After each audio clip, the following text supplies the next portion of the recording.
control, look at the glow, amazing. Cherub, flame of fire, here to devour, blazing.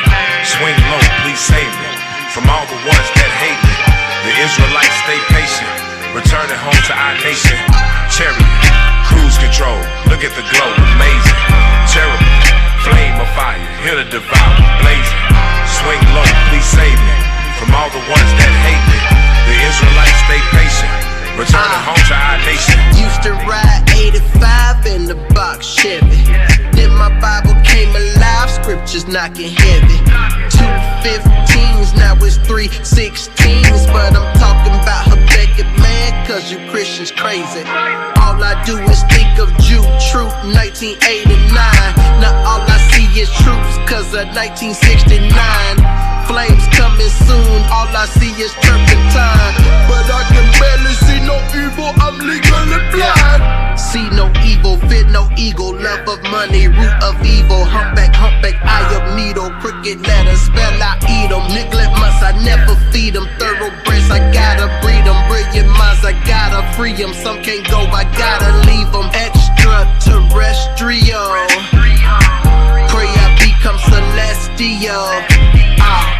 Extraterrestrial, pray I become celestial.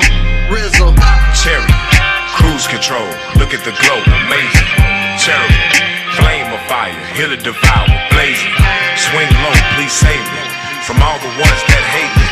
The Israelites stay patient, returning home to our nation. Cherry, cruise control, look at the glow, amazing.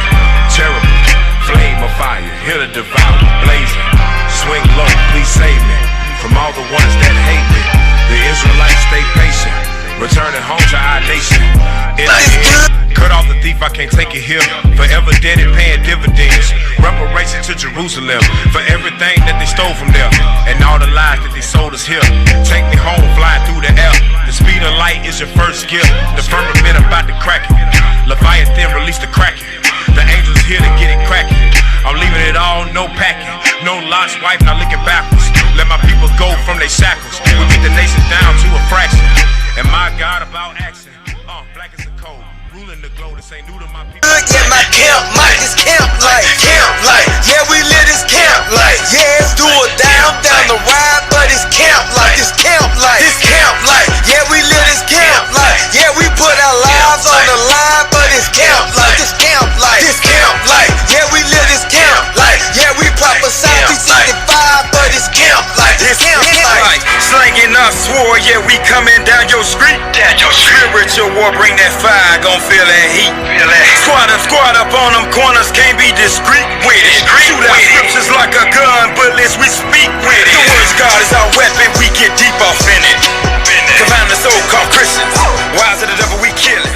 Armor up, tearing down the doctrines of the word, the spirit, she wicked.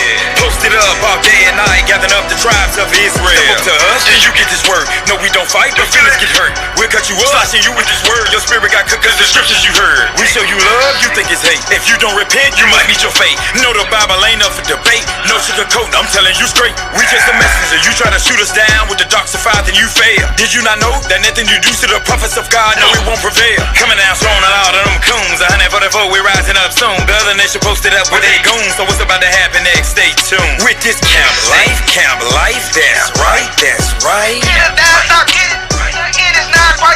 With this camp life, that's right. With this camp life, yeah, we live this camp life. Show up in your hood with this good, yeah, my camp life is camp life. Yeah, we live this camp life. Yeah, it's do it down the ride, but it's camp life. This camp life. Yeah, we live this camp life. Yeah, we put our lives on the line, but it's camp life. This camp life. Yeah, we live this camp life. Yeah, we prophesy 365, but it's camp life. This camp life.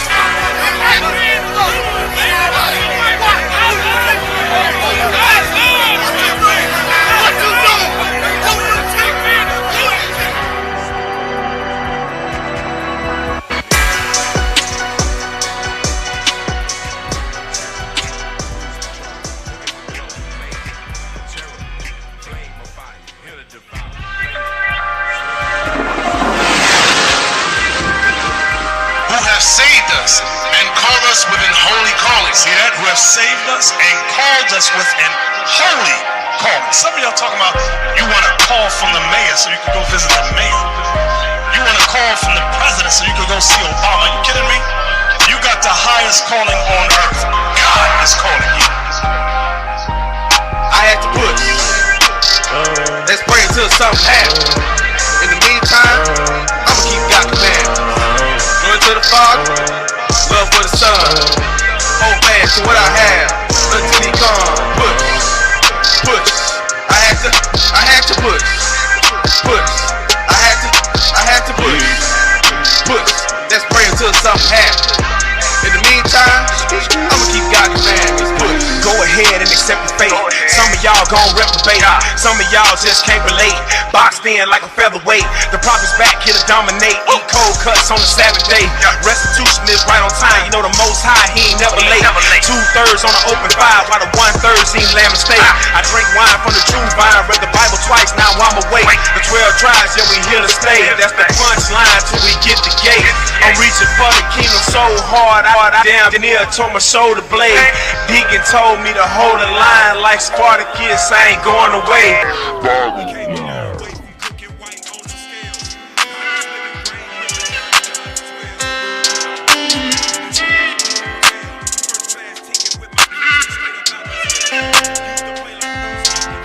Yeah, this what is so wicked, it got my mind gone. But we been flipping through scriptures, it got my mind blown. And since we back on the mission with our forefathers' traditions, and we been painting the pictures like the time drawn. Yeah, this what is so wicked, it got my mind gone. But we been flipping through scriptures, it got my mind blown. Since we back on the mission with our forefathers' traditions, and we been painting the pictures like the time drawn. I done been tried in that fire and made it out. Shalom Israel, welcome back to another week of Let's Talk Truth. What was that? What was that? Bruh. What happened? You got myself, Officer Manuel. Officer Ezra. Officer Jonah. Officer Isaiah. Hey, we gotta let them know what's going Right, on. cause they don't get the rest of the battle first, man. Hey, can I explain it? Explain it, Can I explain it? So officer. Introduce yourselves. Officer Zachariah. Right. Officer Jeremiah. Whoa! Hey, get on, nobody no camera. Let's go. Come back. Come on now, Come back. Come on now, dog. Hey, I'm messed up right now. Yeah, you are. Man. All right. All praise to the Most High. help him. Hey, Zach, you want to say something real quick? Explain. You can explain also. You explain. He did all that for nothing. Hey, look. Hey, if you're on YouTube, hey, go ahead and like. Go ahead and like and comment and share. All right. All right, all praise to the Most High. So, we back with a part 2. More Truth About Dreamland. As y'all know, we did a Black History Month series where we brought out the truth about hidden Black history. Right. That's not right. really taught on any platform. Right. We covered it during the so-called Black History Month, which, as we know, that's the shortest damn month of the year. Right. Right. You know what I'm saying? Right. So, hell, we had to extend this joint to cover the rest. That's right. Little Rock, West 9th Street, Dreamland, right? The thing about this topic right here in this history is it's not that long ago at all. Hell no. It's people that's still alive that was on West 9th Street turning up. Facts. You know what I'm saying? Jitterbug. And we literally, every day we hit the freeway, we see the effects of what came from this. You know what I'm saying? Real life in effect. All right, so we gonna dig more into it. We gonna finish up the documentary and whatnot. And like the officer said, make sure y'all like, share, subscribe, call in. All right, call in. There's some good history we gonna cover. All right. So as y'all know, before we get into the topic, we gotta warm up with something in the news. Now this right here. Now we didn't cover. I forgot which show it was, but we dealt with Lawrence Smith Fields. Right. And what happened to her. Well, guess what? Another one bites the dust. All right? Let's get that article up. This is from Jammin' 107.5. Black woman found dead after date with white man. Police won't investigate. Sheesh. A Kansas City, Missouri family is seeking answers after their loved one was found dead the day after going on a date with a white man. 29-year-old Asia Maynard was last heard from earlier this month by her sister, Tara Maynard, whom she was supposed to visit. She called me Friday at 10:30 or 11 and said, "Hey, I met a new friend. I'm going on a date. I'll come by tomorrow," Tara told Fox News 4. Asia's family never heard from her again after that. After Friday, she never called. She never showed up, and that's not like her. So another day goes by. I said, something's not right. It's not sitting right with my spirit, Tara said. Tara told the news outlet she called the police to file a missing persons report, but was told that Asia was probably fine and that they would reach back out. Only Tara would soon learn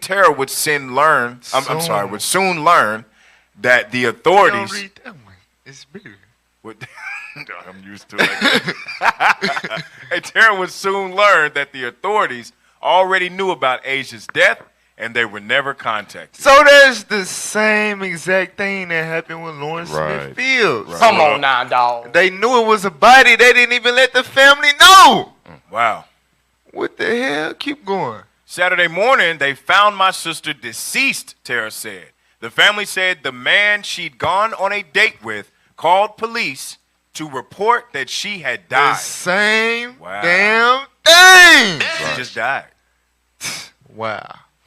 What police told them next broke their hearts and raised questions. Questions? We're going to say that she died of natural causes because there was no foul play. Wait a minute. Now, if this was a black man Facts. and a white woman, they'd have federal funds to investigate with. Investigate? It ain't no. Right. He going under. He ain't gonna make. They gonna pull up, see a dead white woman. It's over with. And it's everything foul. Right. Damn. Foul on the plate. Right. That's the foulest play. Your black skin with her white skin. Damn. Read on. Let's see. Tara said the police told the family, I feel like they are rushing the investigation. Damn. Asia's family say the mother of 4 was healthy and strong. She's only 29. You're not dying of natural causes at 29, her mother Denise Maynard told the outlet. Watch this. Look. Now this is from Cold World. It says, Asia Maynard went on a date with this man, Isaiah. It's spelled wrong, I guess, and ended up dead in his apartment the next morning. The police say there's no foul play, and it looks like she died of natural causes. Cap. She's 29. People are saying this man is connected to several deaths and no charges. Wow. What is going on? Look, read the Leah Marie. Leah Marie looks like Channing or something says. Chunking says, went to middle and high school with him.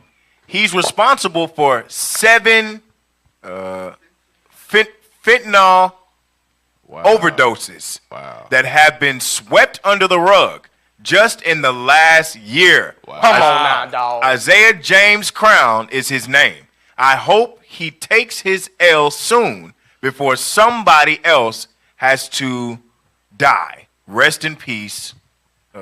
Something. So this man is a damn serial killer. He is facts. He like that. He's like that. Keep reading. All right. The next one, Teacher Say Jack. something? Now, I've been to say, like, that's why the Most High warned us about this. Like, I want to put a script real quick, if I don't mind. Let me get a script. Okay. Give me Joshua 23 and verse 12. Read that. The Most High warned us about this. Like, man, like, it's crazy. You remember back in the 50s, the 40s, you know what I'm saying? That was not even, you didn't see how people really trying to get with them. No. You didn't see them trying to get with us. You know what I'm saying? We understood that, hey, no, we need to be with our people. Right. It's just of today's time, we like, oh, he's good now. He's changed. Black man, white man, let's hold hands and come together. We got that Martin Luther King dream. Right. You know what I'm saying? But guess what? That's a dream. That's false. That's not what you was never supposed to do that. Read what you got. The book of Joshua, chapter 23 and verse 12. Read it out. Else, if you do in any wise go back and cleave unto the remnant of these nations. So this was spoken of in the Old Testament. He said, else if you was to go back and cleave with these nations, read. Even these that remain among you, Uh-huh. and shall make marriages with them. Guess what? Honestly, like if you try to make marriages with these nations, or date these nations, or boyfriend or girlfriend with these nations, read. And go in unto them, Uh-huh. and they to you, Uh-huh. know for a certainty that the Lord your God will no more drive out any of these nations. This is one reason before why you. you see these nations still amongst us. But read on, get to the point. But they shall be snares and traps unto you. They're gonna be snares and traps unto you. They're gonna trap you, set you up, and probably put fentanyl in your dang on drink. Right. And now, we don't know what happened. Read on. And scourges in your sides, Uh-huh. and thorns in your eyes, Uh-huh. until you perish from off this good land. Until you what? Until you perish from off this good land. Rest in peace to those that lost their life dating them heathen. But why? Because you never was supposed to do that. But guess what? God told you that was gonna happen. Right.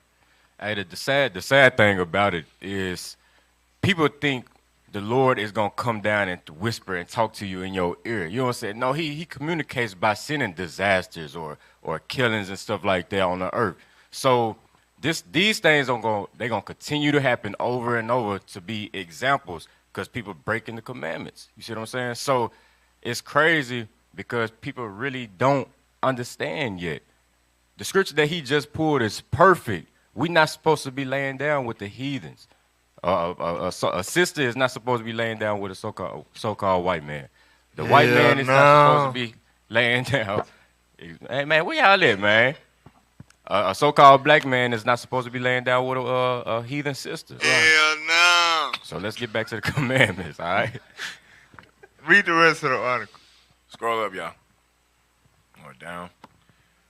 KCPD is reportedly investigating Asia's passing as a death investigation, not a homicide. Her aunt, Rhonda Turner, said they want justice done if did it. What? We want police to listen to us, Turner said. Details of Asia's passing are tragically similar to the deaths of Lawrence Smith Fields and Brenda Rawls of Bridgeport, Connecticut, who were both found dead on the same day in December after going on dates. So this is a trend. Their families each said police failed to properly notify them of their loved ones' deaths, and in the case of Smithfield's death, the family said police were initially not investigating the man the 23-year-old had seen hours before her death. All righty then. So now look. Now, the Lawrence Smith Fields and Brenda Rawls, it said those deaths happened in December, right? Right. Officer Isaiah just made the point, you know what I'm saying? These things happen to warn us. You had the movie Get Out. Facts. You know what I'm saying? Then you got it happening in real life. It's real deal death, serial killer stuff going on, dealing with Esau and the black woman. Sister, what's her name? The one this time? Maynard, Asia Maynard. She said, la la la la. I got 4 kids. You know what I'm saying? These dudes ain't right. You know, I got baby daddies and all that. I'm scarred. I'm going to go to the grass is green on the other side. I'm going to jump the fence. You know what I'm saying? She decided she was going to jump the fence, not in tune with what's going on in the world. Right. And wanted to lay up with the damn Edomite Isaiah. White man. You know what I'm saying? What the hell is this? So I go to Ecclesiasticus chapter 12 and verse 13. Y'all know we going to talk truth, bro. We don't, cry loud, spread not. That's right. The book of Ecclesiasticus, chapter 12, verse 13. Who will pity a charmer that is bitten with a serpent? Who will do what? Who will pity a charmer that is bitten with a serpent? So, you got a person that like to play with poisonous, venomous snakes. Right. You know what I'm saying? They like to let the snakes wrap around their neck and all that. Idiotic stupidity. You know what I'm saying? Playing with danger. God said, who gonna pity them if they get bit by the snake? Your ass should have been playing with a snake. It's a snake. You know what I'm saying? It don't got no feelings. It don't communicate with you and become your damn friend. It's a snake. Who gonna pity that person that get bit playing with the snake?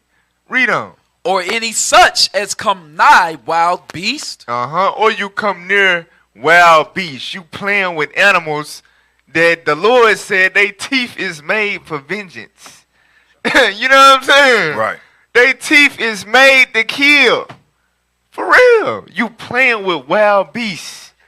Read on. So one that goeth to a sinner and is defiled with him in his sins. So that same analogy, those analogies apply to somebody going to the real serpent, the real beast in human form, Esau. And laying with him and playing with him and all of that. You not going to get no pity if you get defiled in his sins, in his murderous spirit, in his vile spirit, his profane spirit. It's no pity for you. You shouldn't have been doing that. The officer put the scripture, Joshua 23. The Lord warned you in the Bible. Do not deal with these people. Do not seek their affinity. Stay It in will your be lane. to your destruction. Now, we see, okay, the sister, she jumped the fence and go deal with the damn serpent and the wild beast of a human, and she end up dead. Now, the thing about it is, you know what I'm saying, what comes behind that dealing with the so-called justice system. Get Isaiah 59 real quick. Isaiah 59. So it always comes to a point where the Lord has to allow things to happen to show you that it's no justice, it's no peace in this land. You know what I'm saying? This is not your rest. Hell no. You know what I'm saying? It's not. Right. Watch this. Isaiah chapter 59, verse 14. The book of Isaiah, chapter 59 and verse 14. And judgment is turned away backward, and justice standeth afar off. God said judgment is turned away backward. Like we said, if it was flip-flopped and there was a black man with a white woman and she was there, he called the police, that's the last you're going to hear from him. Right. Facts. You know what I'm saying? But these people that, you know, that we taught to be civilized and, you know what I'm saying, the same people that, you know, this was our land. Right. The Indians, our people was nice to them and they crossed them, you know what I'm saying? Now, they the ones that's able to say, no, we're not doing this and there's nothing you could do about it. Come on now, dog. For real. Why? How the hell is they the most prominent criminals in the earth? Right. Facts. But they the ones that get to pass and enforce the laws. Judgment is backwards. It's ass backwards. Facts. That's Our right. people really still seek what the Lamentations 4 and 17 Yeah. say? We seek to that nation that cannot save us. Why was the same? You know how we talk about the KKK? They wear their masks, they wear their hoods and all that, right? You're not realizing these your judges, your police officers, your everything that you know that got power. Yeah, lawyers, all that. Everything is against you. Your only option is to keep God's commandments. That's it. Right. Right. Read that part again. Injustice. And justice standeth afar off. And justice standeth afar off. You got no chance at real justice in this land dealing with this man. It's no way. Now watch this though. This is the reason why. Read verse 1 and 2. Verse 1. Behold, the Lord's hand is not shortened, that it cannot save, neither his ear heavy, that it cannot hear. So it's not like the Lord can't reach down here and make a difference. You know what I'm saying? Right. It's not that he don't hear all the blasphemies and the evil that these white folks speak, you know what I'm saying, and what they do within this justice system. It's not like he can't save us, but why is he not doing it? Read verse 2. But your iniquities have separated between you and your God. Come on. And your sins have hid his face from you. So, of course, God said he hate Esau. Right. Facts. Indignation forever. Right. He would have no damn problem killing the damn Edomite for playing with one of his daughters. Right. But, like you read, Joshua 23, I told y'all, you know what I'm saying? Don't give your sons to their daughters. Don't take their daughters unto you, with etc. etc. I already told y'all not to do that. Right. Because if you do, it's gonna be snares and traps unto you until you perish, till you die. So guess what? Oh, you did what? You. All right. Right. Here we go. Off with your head. Hey, that's the evil thing about Christianity, because they got you thinking that God changes. You know what I'm saying? He stated, don't do that. It's our mind that kept on going to the left when we supposed to be staying on this path.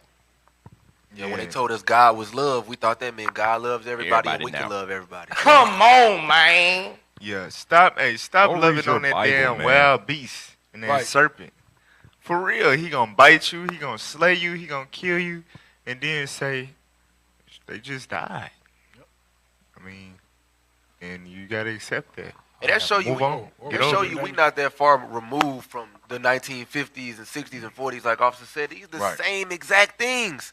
It's nothing new under the sun. It's the same spirits, the same Edomites that's killing our people with the same result.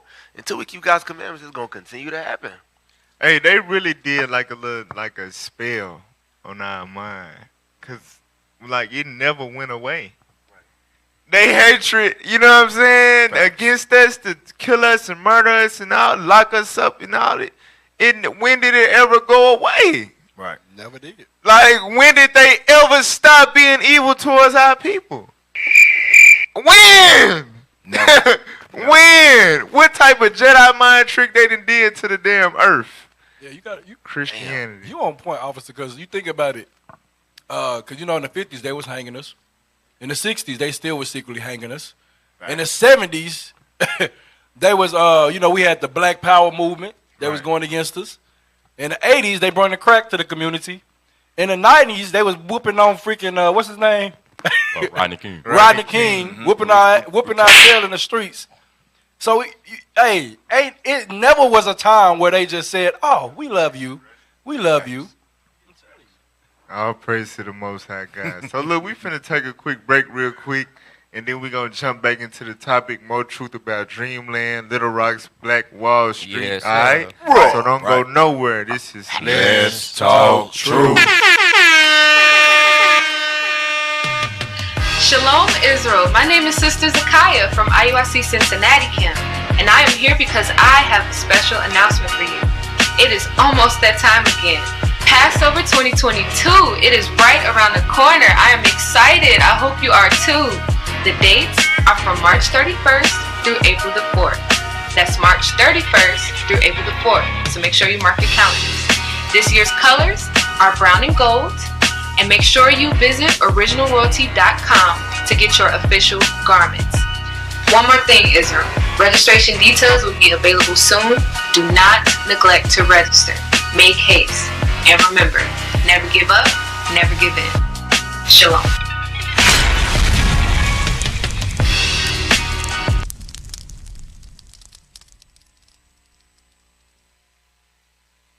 It's a feast day, celebrate. You know that we could get crazy all night, all day. I'm turning up for the one who made me, yeah. I may hasten, no hesitate to praise, yeah, for the rest of my days. And I know it's so much to let you know. My approach may come off a natural, and I guess it's still like a vegetable. Gotta get my dancing, yeah. We got the fam getting down where we at. Yeah, Vanessa get down like that. We turning up cause it's a celebration. I'ma push beyond my limits.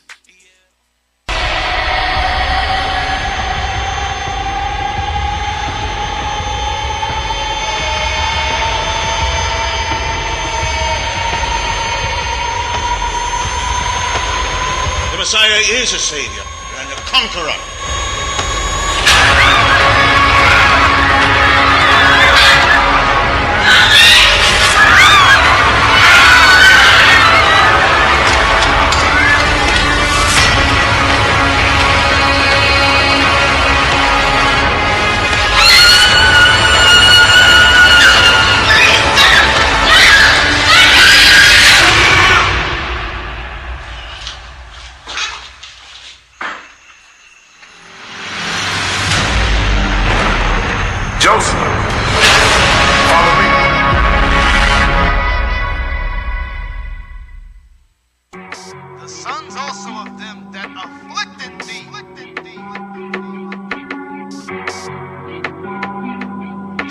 come bending unto thee, and all they that despise thee shall bow themselves down at the soles of thy feet. I was born a king.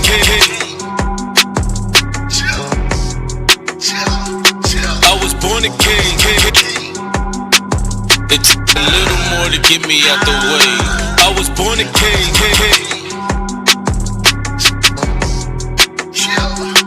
I was born a king. It take a little more to get me out the way. And in my mother's womb, fashioned to be flesh, ordained to be a prophet. I'm pushing till nothing's left. Fell away from my heritage, trying to retract my steps. Cause all my life's been a fast. The water got me refreshed. Deception, lies, I confess. The reason we still oppressed. No mercy, truth in the land. Dead captive serving the flesh. No longer dead, resurrect. The enemy, I'm at his neck. Alliance what from the prey. The scepter and nothing less. Was born from the greatest of bloodlines. He made us a nation of kings and priests. My forefather was David, I fear him with all amazement. Peculiar people, they hated the power, love, and peace. No knowledge we simulated, but now we doing away with the heathen custom, the hatred. No longer will I bow down and let you cover my greatness and blacken to the ground. Perfection is how we made us. And if they hating on me, tell them hate some more. I was born a king. I was born a king.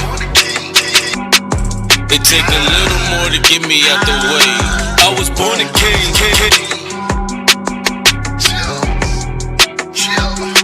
I was born a king. Born a king, ha. It take a little more to get me out the way. Check.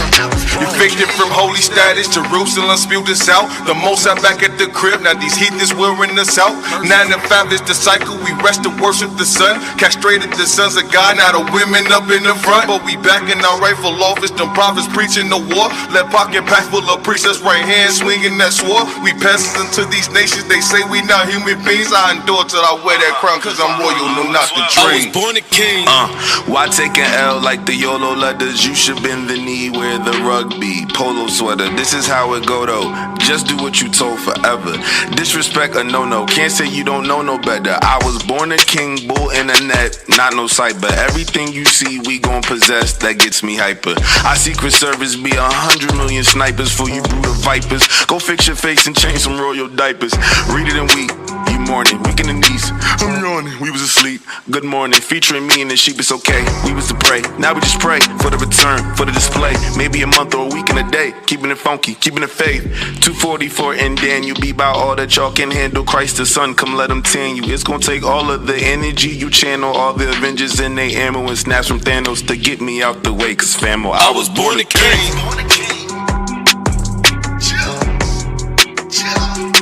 I was born a king. It take a little more to get me out the way. I was born a king. I was born a king. It take a little more to get me out the way. I was born a king. The sons also of them that afflicted thee. The sons of those nations that afflicted us, the Israelites, shall come bending unto thee. They shall come bending unto us. And all they that despise thee, and all the that hated our guts, shall bow themselves down at the soles of thy. Yes, sir. Welcome back to Let's Talk Truth. So now we finna get into the topic. Alright, more truth about Dreamland. Right. So if you living under a rock, that's fine. You know what I'm saying? You get your Patrick on. Message. We'll bring you up to date. Alright. On the last week episode, we went into the history of West 9th Street and Little Rock. It was basically the Black Wall Street of Little Rock, Arkansas. Right? It was an area that was established with a lot of businesses, a lot of entertainment, to where people would come from out of town to move here, right? To visit, to see all the different stars that would come through Little Rock. Right. Yes, believe it or not.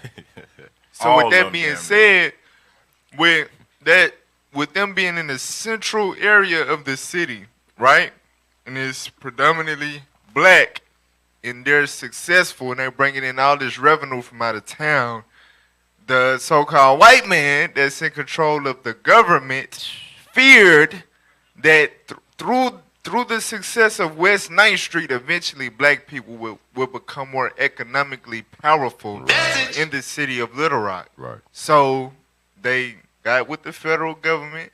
They was able to, establish through real estate finesse laws that we gonna deal with. You know what I'm saying? They was able to eminent domain and this and that and steering and all this and this and that to basically push the successful black people into poverty and into the communities on the east side and east end and the south side and the south end of Little Rock. Come on now, dog. And they did this by inserting a whole new freeway. You know what I'm saying? Right. For real. So we gonna dive more into this history because we didn't get to cover everything last week. So make sure y'all take notes. Send this to your people. You know what I'm saying? It's just good edification. It's good information. Right. Like I said, they not covering this on no other platform. Hell right? no. Right. So let's get to the article. We had read through, I guess you could say most of it, maybe a little more than half, but we didn't get to finish it. So I want to pick up. Scroll down. Scroll down. Let me see. Go up a little bit. That right there. Mm-hmm.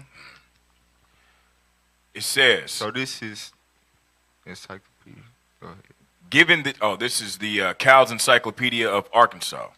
It says, given this residential gerrymandering, it is hardly surprising that Little Rock's first response to the Brown versus Board of Education of Topeka, Kansas school desegregation decision was to build 2 new geographically segregated high schools in the city. So you know how America works. You got different cases that cause amendments and things of that nature, right? So through the Brown versus Board of Education, every school everywhere had to allow blacks and whites. Right. If it's a public school, they gotta go to they can go to the same one. Come on now, dog. In Arkansas, they was pissed. Right. And like, man, I'm a nigger in the damn school. Facts. So, the Little Rock 9, right, they'll teach you about that in school. Right. That's a whole nother thing, right? Part of it. But, so their response in Arkansas was, all right, since y'all want to play, we ain't going to play fair. Right. All right? So this is what they did. They built 2 new geographically segregated high schools in the city. Watch this. Read on. In addition to the existing centrally located white Central High and black Dunbar High, Horseman High was built in the predominantly black eastern part of the city. So they had a high school built on the east side where all the black folks was at. Go ahead. And Hall High was built in the predominantly affluent white western part of the city. So they built Hall High towards the west end of the city where all the white folks was at. So they made it to where we still gonna be segregated, goddamn. Right. For real. Read on. From the outset, this encouraged the school district to grow in a geographically segregated manner, hand in hand with city housing policy. City residents clearly understood. So you telling me this operation of housing projects being established, the school system, transportation, all of this stuff is linked together. You know what I'm saying? They was all working together to oppress you to this day. Facts. And we be really thinking that we like politics we can do, man. Hell no. Hey, one of the common misconceptions or issues that we deal with is when people talk about racism in general. When we say black people cannot be racist, right? This is a perfect example to let you know. And then they try to make it all fancy, systemic racism, try to put it into categories. Right. Bro, you know what? To be real, bro, black people need to be racist. We the only people that's not. Right. Facts. Think about it. Facts. You go anywhere in the world to a country where race is the predominant ruler of that country, They all right. They looking out for the best interests of their race, as they should. Right. Facts. You see what I'm saying? We the only people we want to be equal to everybody. No, except us. And don't love your own. Right. The hell is wrong with you? Love yours. Hey, I always say something funny. Like, y'all know I'm a barber. I cut in the shop. So, yeah, you know. But look. What? Anytime a so-called a white man or a white woman come in the shop, bro, like, hey, the same way they'll get quiet, like, what the hell y'all doing? You know what I'm saying? That's what we doing in the shop. So we like, hey, it's a super cut down the street. You know what I'm saying? Hey, go to Walmart to get the shop or something. Damn. That's racist. That's racist. You're racist. Hey, don't look at that. Racist. It's really prejudiced though. Racism, it involves power. We don't have any of it. All right, but anyway. Hey, and then look. Hey, we need to be racist, bro. Your ass cutting, who you cutting? Ishmael, man. Hey, look. Yeah, you put it on video. Look, I had plans after leaving the shop and everything, but you know, like, with their hair texture, I could have, you know, that's stabbing me. His hair was stabbing me. You know what I'm saying? So. Hey, that's how I was when he came in the shower. Like, hey, I'm finna chop you. I gotta go take me a shower after this. Damn. It's bro, you know that's how they not God chosen people, bro. They hair make you itchy, bro. What the hell? They stink too, bro. The hell is this? Ishmael man. And it made a mess. They don't never use deodorant for some reason. Ishmael always, I don't know what it is, bro. Thanks. They funky. They funky here. Facts. Come on. All right. City residents clearly understood what was happening. A 1964 report by the Greater Little Rock Conference on Religion and Race titled Confronting the Little Rock Housing Problem, an Alarming Trend, noted, the evidence indicates an advanced trend toward complete racial segregation in housing. Scroll up. At one meeting of concerned citizens, Little Rock Housing Director Dowell Naylor was asked bluntly, is development and housing in Little Rock drawing racial groups together or silently drawing them apart? Naylor answered, drawing them apart. Damn. Watch this.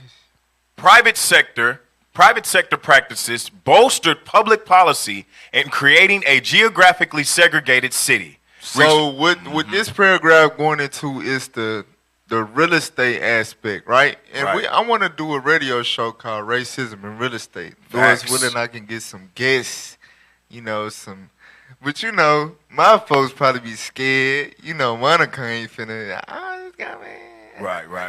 I might lose some. But Lord's willing, I can get some guests to come and speak on this, because Maurice Taylor, he very knowledgeable when it comes to this stuff. So, I don't know. You know what I'm saying? Lord's willing one day get my peers to come in and speak on this. But this whole paragraph is going into terms that I had to learn in school and remember what it meant to pass and all that.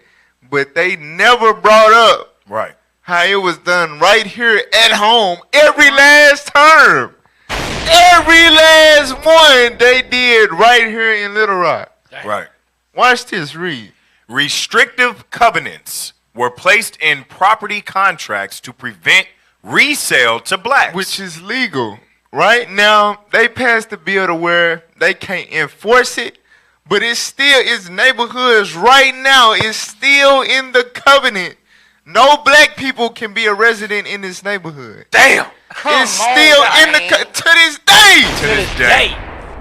To this day. Watch this. Help me. Keep reading. Redlining was used by banks and mortgage brokers to deny loans to black families in white areas of residence. So on the lender side of it, they basically had it mapped out to where when it come to this neighborhood and this boundary or whatever, no matter what their credit is, what money that funds they got, deny. Bruh. Under the table business, brother. No, we gon' wait, lenders, if you want to stay in business with us, but better not let no niggers get no loan to stay up over here. Come on now, dog. Read on. Real estate agents used racial steering to show white purchasers homes only in areas of white residents, and black purchasers' homes only in areas of black residents. Now this still exists. This is illegal. You can't do this, but agents still do it to this day. You know what I'm saying? To this very day. If you're my client and you black, let's just go to Southwest. Let's not even waste time trying to. You know what I'm saying? No, I'm supposed to put in your pre-approved amount, what you got, whatever area you interested in, and I'll show you whatever how it could be. You could no black person in sight. I'm supposed to take you there. I take you there. That's the law. But it's agents that still do this to this day. And that's the foundation of Little Rock as we know it today. Hey, look at that. That show you the other nations, they got a real allegiance and loyalty to each other. Because the reason those so-called white real estate agents are doing that. It don't get no more racist than this. Facts. They don't get no more racist than that.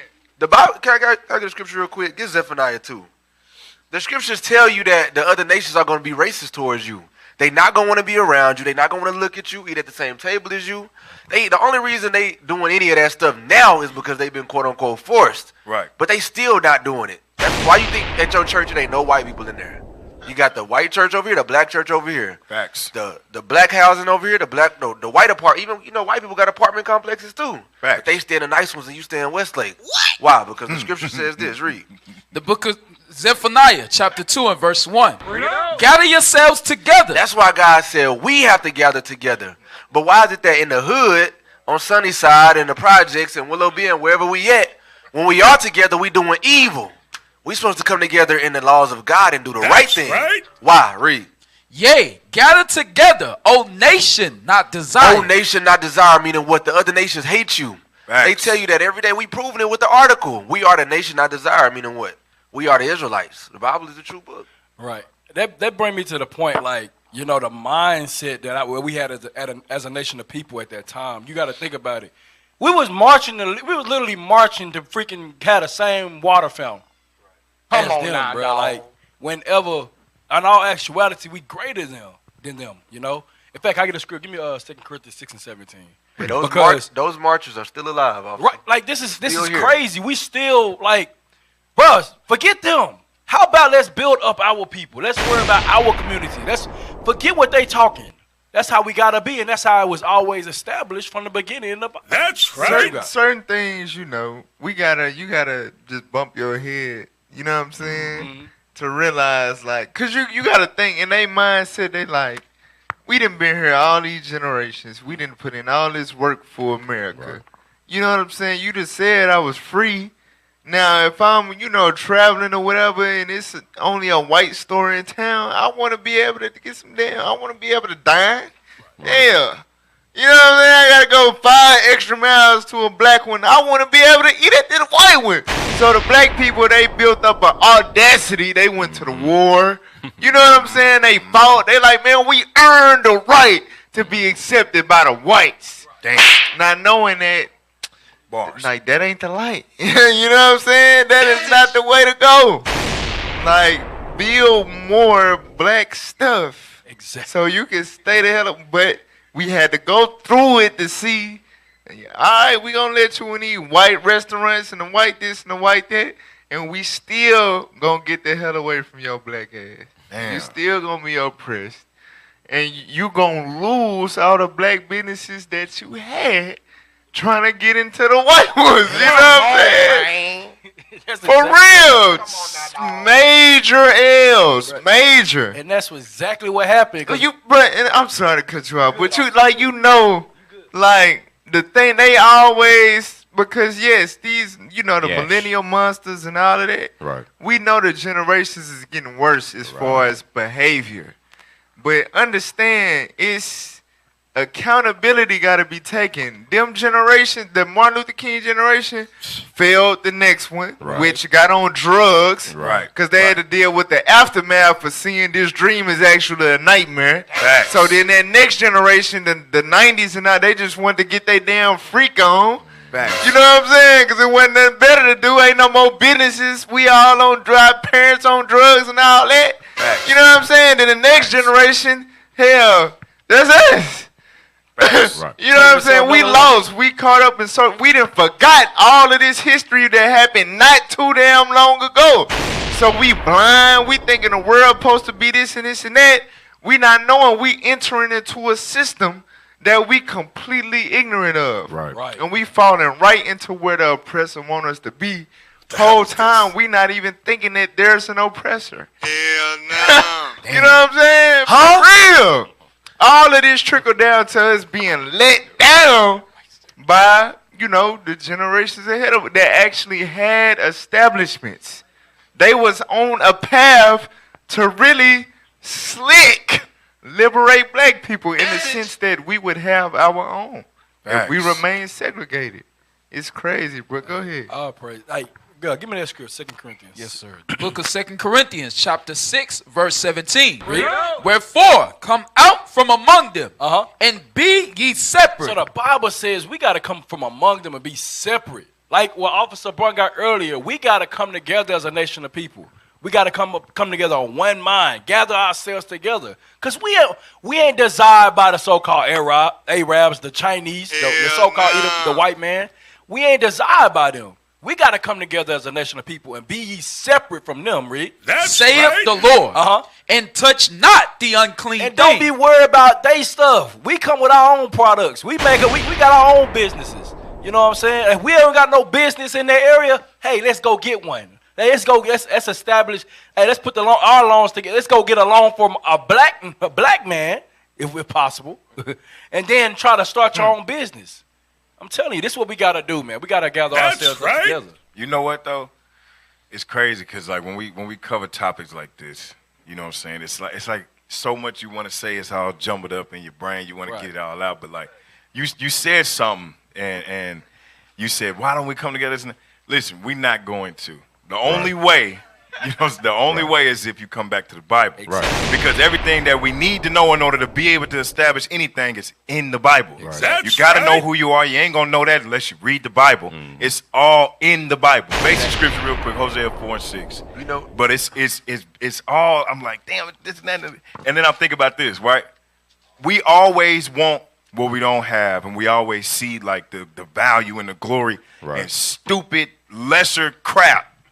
You know what I'm saying? Like when you read in the history, you know, the things that we called our gods, that we created with our own hands. You know what I'm saying? Like made out of gold and silver. And that's my God. I gotta have it. This and that. It's crazy. Yeah. Right. Hey, but go ahead. Like you said, what you said about the Bible is the only way. That's why they're so good at doing it, because the so-called white man, they doing that based on the Bible. Right. They think they God's chosen people. They think God told them not to make marriages with us and not to separate and be ye separate from us. They using that as, this country was built on Protestantism. The initial slavery and racism and all that was from Christians. Come on, man. They just taught the Bible wrong, and that's how they believe it. But we got the true understanding of it. That's crazy. Give me that real That's quick. right. The book of Hosea, chapter 4, verse 6. My people are destroyed for lack of knowledge. Now that's us, and we destroy for the lack of knowledge in general, but also mainly the laws of God. Read. Because thou hast rejected knowledge. And we reject knowledge. Like, was it Malcolm X that said, I feel like I done delivered my people into Martin Luther King. I done delivered my people into a worse situation. And then we think about the stuff that we learn. I integrated my people into a burning house. Exactly. You see what I'm saying? Like but we'll hear that. We'll know things, whatever the case, but we reject knowledge. And now they're rejecting the prophets. Right. We go out to the streets and try to teach our people the solution. They reject that. We crazy. Go ahead. I will also reject thee. That's why we getting rejected by the Most High. When we try to do something, it don't work because we're not establishing it on the Bible. Read. That thou shalt be no priest to me, Uh-huh. seeing thou hast forgotten the law of thy God. You've forgotten the laws of God, and you don't want to remember them. You don't believe that this Bible is for you. You reject it. You won't listen. Read. I will also forget thy children. I will forget. That's why that's why we dealing with the curses we dealing with. Right. Our children have got forgotten. They can't establish anything because you got to come back to this Bible. So with that being said, like you said, okay, so we got to be on one accord all around the board. So if I'm trying to, set up a business and then this brother believe in Egyptologists or something else and not the foundation of the Bible, it's not going to work. That's why he said it ain't going to happen. It ain't going to happen. Right.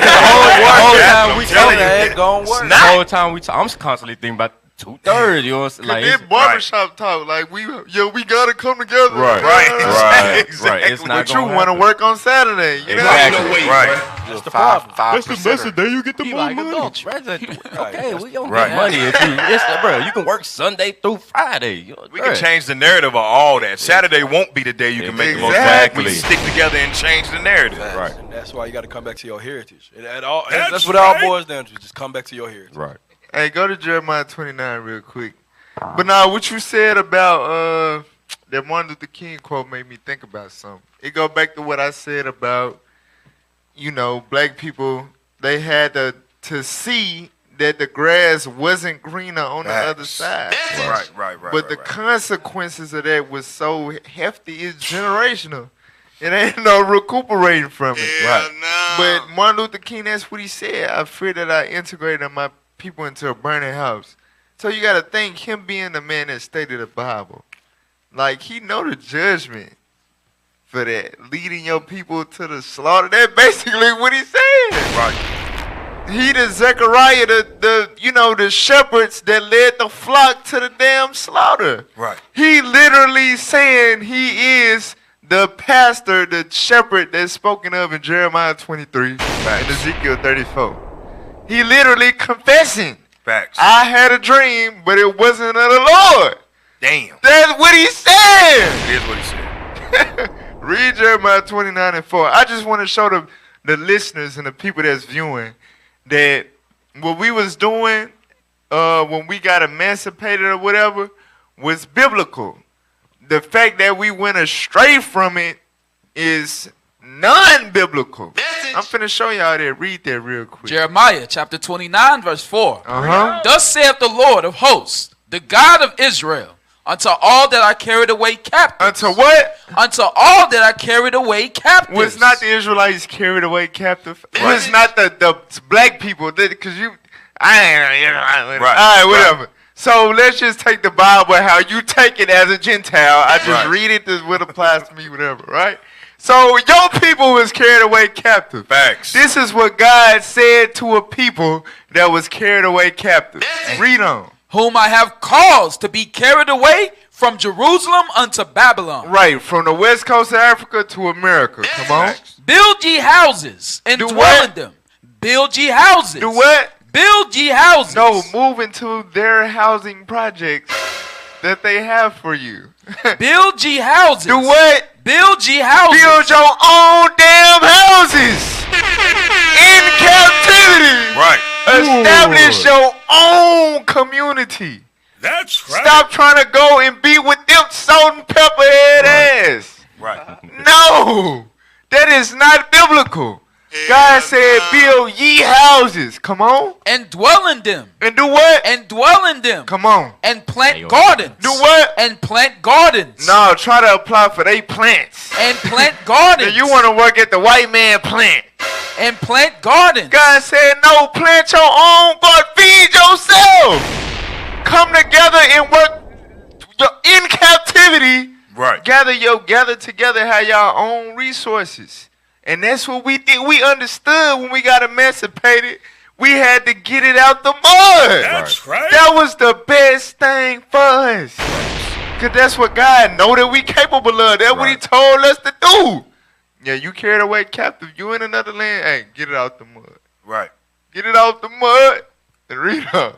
And eat the fruit of them. Uh-huh. Take ye wives. Read. And beget sons and daughters. Uh-huh. And take wives for your sons. And give daughters to husbands, that they may bear sons and daughters. So no interracial marriage. Stay with your people.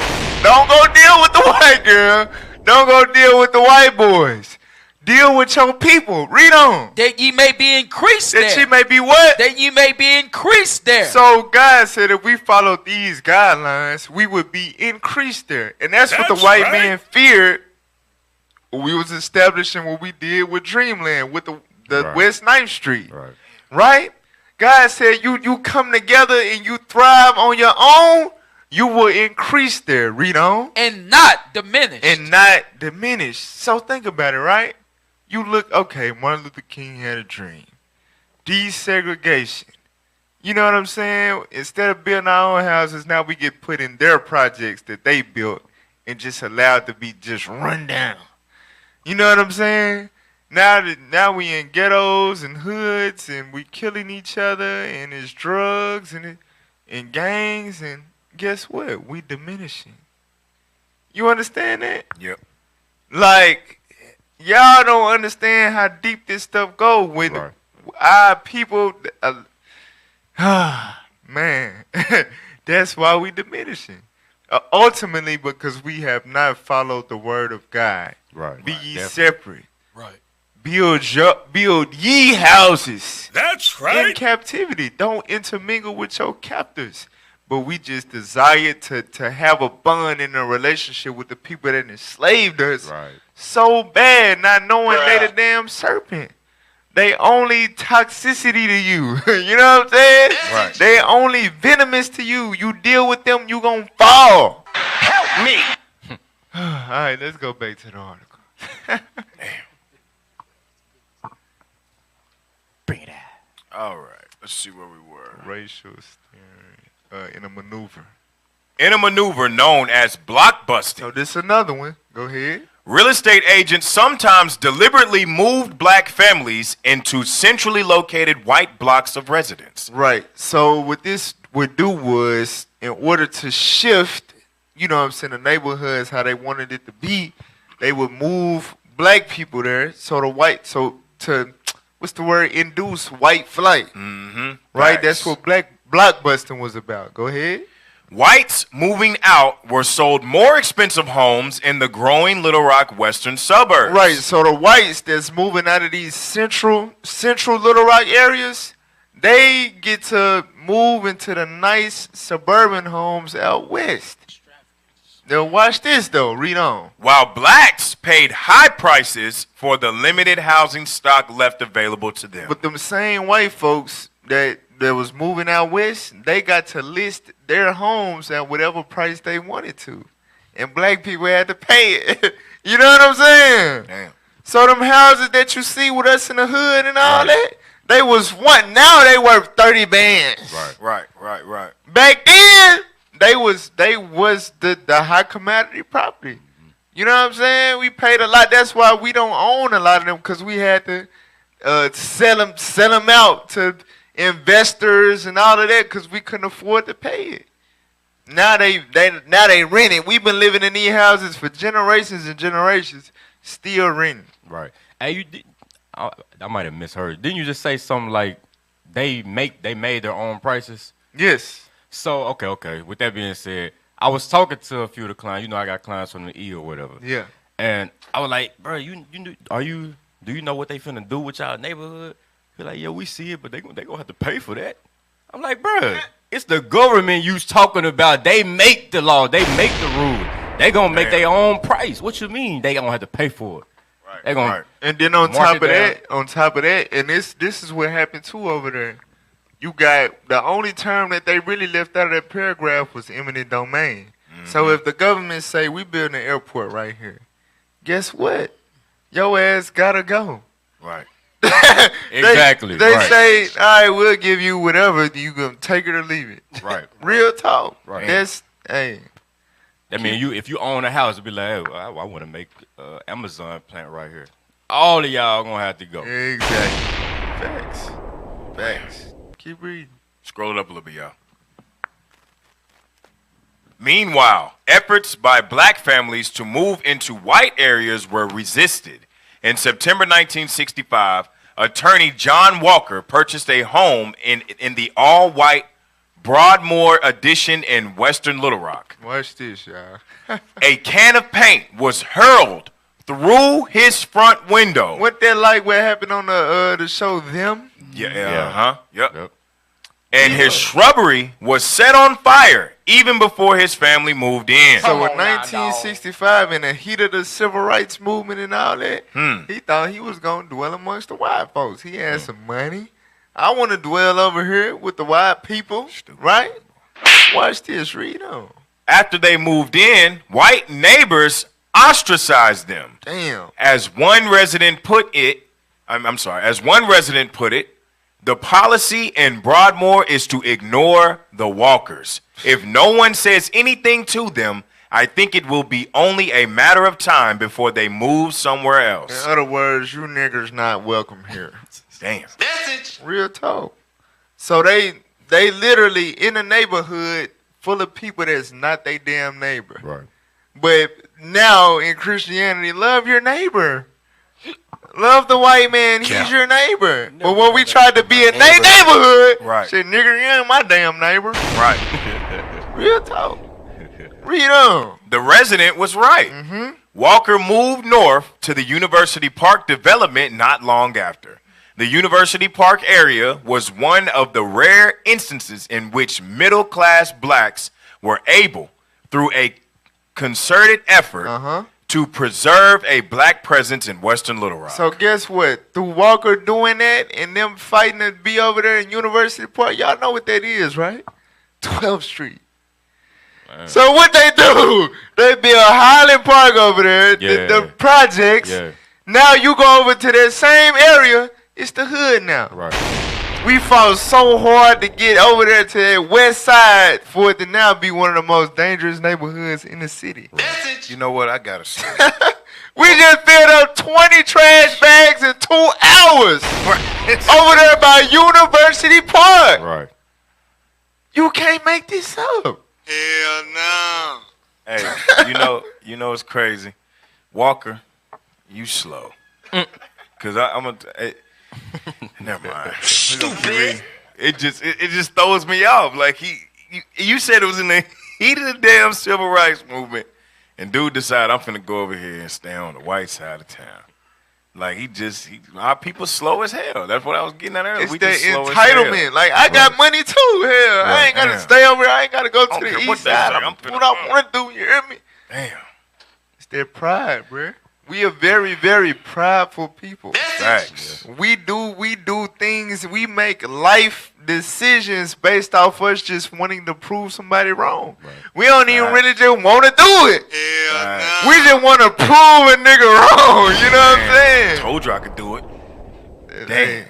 That's big facts. In 1966, the Arkansas Gazette ran a series of articles by Gerald Garrison that assessed trends in race and residence. An editorial summed up the findings. There has been a clear trend toward the concentration of Negroes in one large area, centrally located, and of whites in newer residential areas to the west. The movement is away from the pepper and salt pattern in which Negro and white neighborhoods are interspersed. It concluded, in such circumstances, racial segregation becomes more obvious and all-encompassing, especially when schools desegregated by law become largely segregated in fact simply because of prevailing residential patterns. So basically the white man perpetuated segregation by finessing, you know what I'm saying, finessing the system. Yeah, we legally gotta be with it, but there's school on the white side of town, school on the black side of town. Niggas, you stay over there. Still segregated, damn it. Now watch this though, because just like the Egyptians, the more they oppressed them, the more we still increased or whatever. Facts. So we still made our way into these public schools. So look what happened. Read. In 1971, when busing threatened to overturn the effects of residential segregation by forcing cross-city transportation of students to ensure integrated public schools, Little Rock witnessed a sprouting of new private schools. I said, damn it, niggers coming to hall. You know what? Forest Heights. Lassie Heights. Damn it. What's some more? Little Rock Christian. Catholic. Damn. You know what I'm saying? Mount St. Mary. It's not, man, we not dwelling with y'all niggers. Hell no. We not doing it. For real. Read on. Their locations once again largely mirrored the city's segregated housing patterns. And them private schools was on the white side of town. Damn. It's the same, but you cannot win. You cannot checkmate Esau. They run the government. You can excuse me, you cannot checkmate Esau. It's a wrap. Hell no. Let's go back to the documentary now. We had read the last program. Hey, they playing chess. We still playing checkers, man. Right. I'm gonna say they flexed on them. Didn't they? Thanks. They flexed on them, man. They went to the damn federal government. What do you think they got the funds to build all them private schools? That's what I'm saying. They leveled up like, bro. Hey, bro. And the private schools, the best schools ever. Damn. All praise the Most High. And they're learning All the right. Cost to go there and type shit.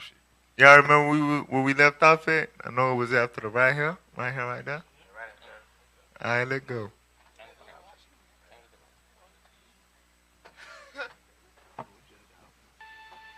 So what we see is a reorganization of West 9th Street. When that happened, the kind of center of life, though, moved down the street to the Dreamland Ballroom. When Dreamland became Dreamland is unclear. But we do know in 1933, it already had a name. They were already making a little heart-shaped invitation with Modernistic Club, the Dreamland Ballroom. And then in 1936, the Chicago Defender newspaper starts writing about the Dreamland Ballroom and how it's going to be this music epicenter for all of these musical acts that are coming through Little Rock. In the United States of America, it appeared that music was a true freedom for the Negro race of people. We're soul people. We got soul within our soul. You'd hear the music playing, just light your soul right up. The Dreamland Ballroom was one of the most beautiful venues for these dances and for these performances in the South. Everybody talked about it. You could dress real nice, you could just go and relax, enjoy life. It was beautiful down here on a hot summer night. They was out there cutting rugs. People would have on their finest threads in the world. Looking good from head to toe. And they would come out and they would party all night long. We were jitterbugging. We weren't doing Charleston now. Charleston was out. That was old. One of the best promoters was S.W. Tucker, and he's going to hold a lease on this place for a long, long period of time. And he kind of set the stage to bring those big acts to the Dreamland Ballroom. After they finished playing at the Robinson Auditorium, they were coming down to the line because this is the only place they could come. They would do that gig, and then after that, they'd come to the ballroom for the real party. And musicians are notorious about playing until the sun came up. Every week, there was some named entertainer at the Dreamland Ballroom. You name it, I've seen it. Lil Green, Tiny Bradshaw, Duke Ellington, Count Basie. Count Basie. Lord Palmer. B.B. King Band. B.B. King, Cab Calloway. Cab Calloway. Roy Milton and his Solid Cinders. The Ink Spots, Mills Brothers. Roy Brown and his Mighty Mighty Men. Al Hibbler, Lucky Millender. Ella Fitzgerald, Addison Dean Sr., Louis Jordan, Dinah Washington. Ray Charles. Billy Eckstein. Little Richard. Etta James. Oh, gee. So many bands, and I can't even remember how many.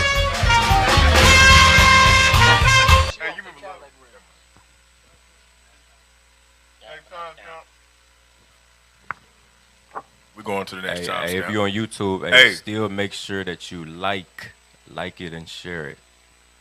Hey, that shows you though when we work together the power that we had. You know what I'm saying? Because if you heard what they were saying about like Chicago was basically pushing the fact that hey, Dreamland is coming. Yeah, they ain't got me on the screen and nothing. All praise the Most High. We just play. Press play. Where they could play. We were on what you call a Chitlin circuit. That's where most of the black performers travel. Here, Nashville, Beale Street in Memphis, Birmingham, they call it the Chitlin circuit. I have read about some of the events that took place here, and they had 700 people crowded into the space. There was a vibrant kind of mentality down there that probably didn't exist anywhere in the white community, but it was the black culture that really made it.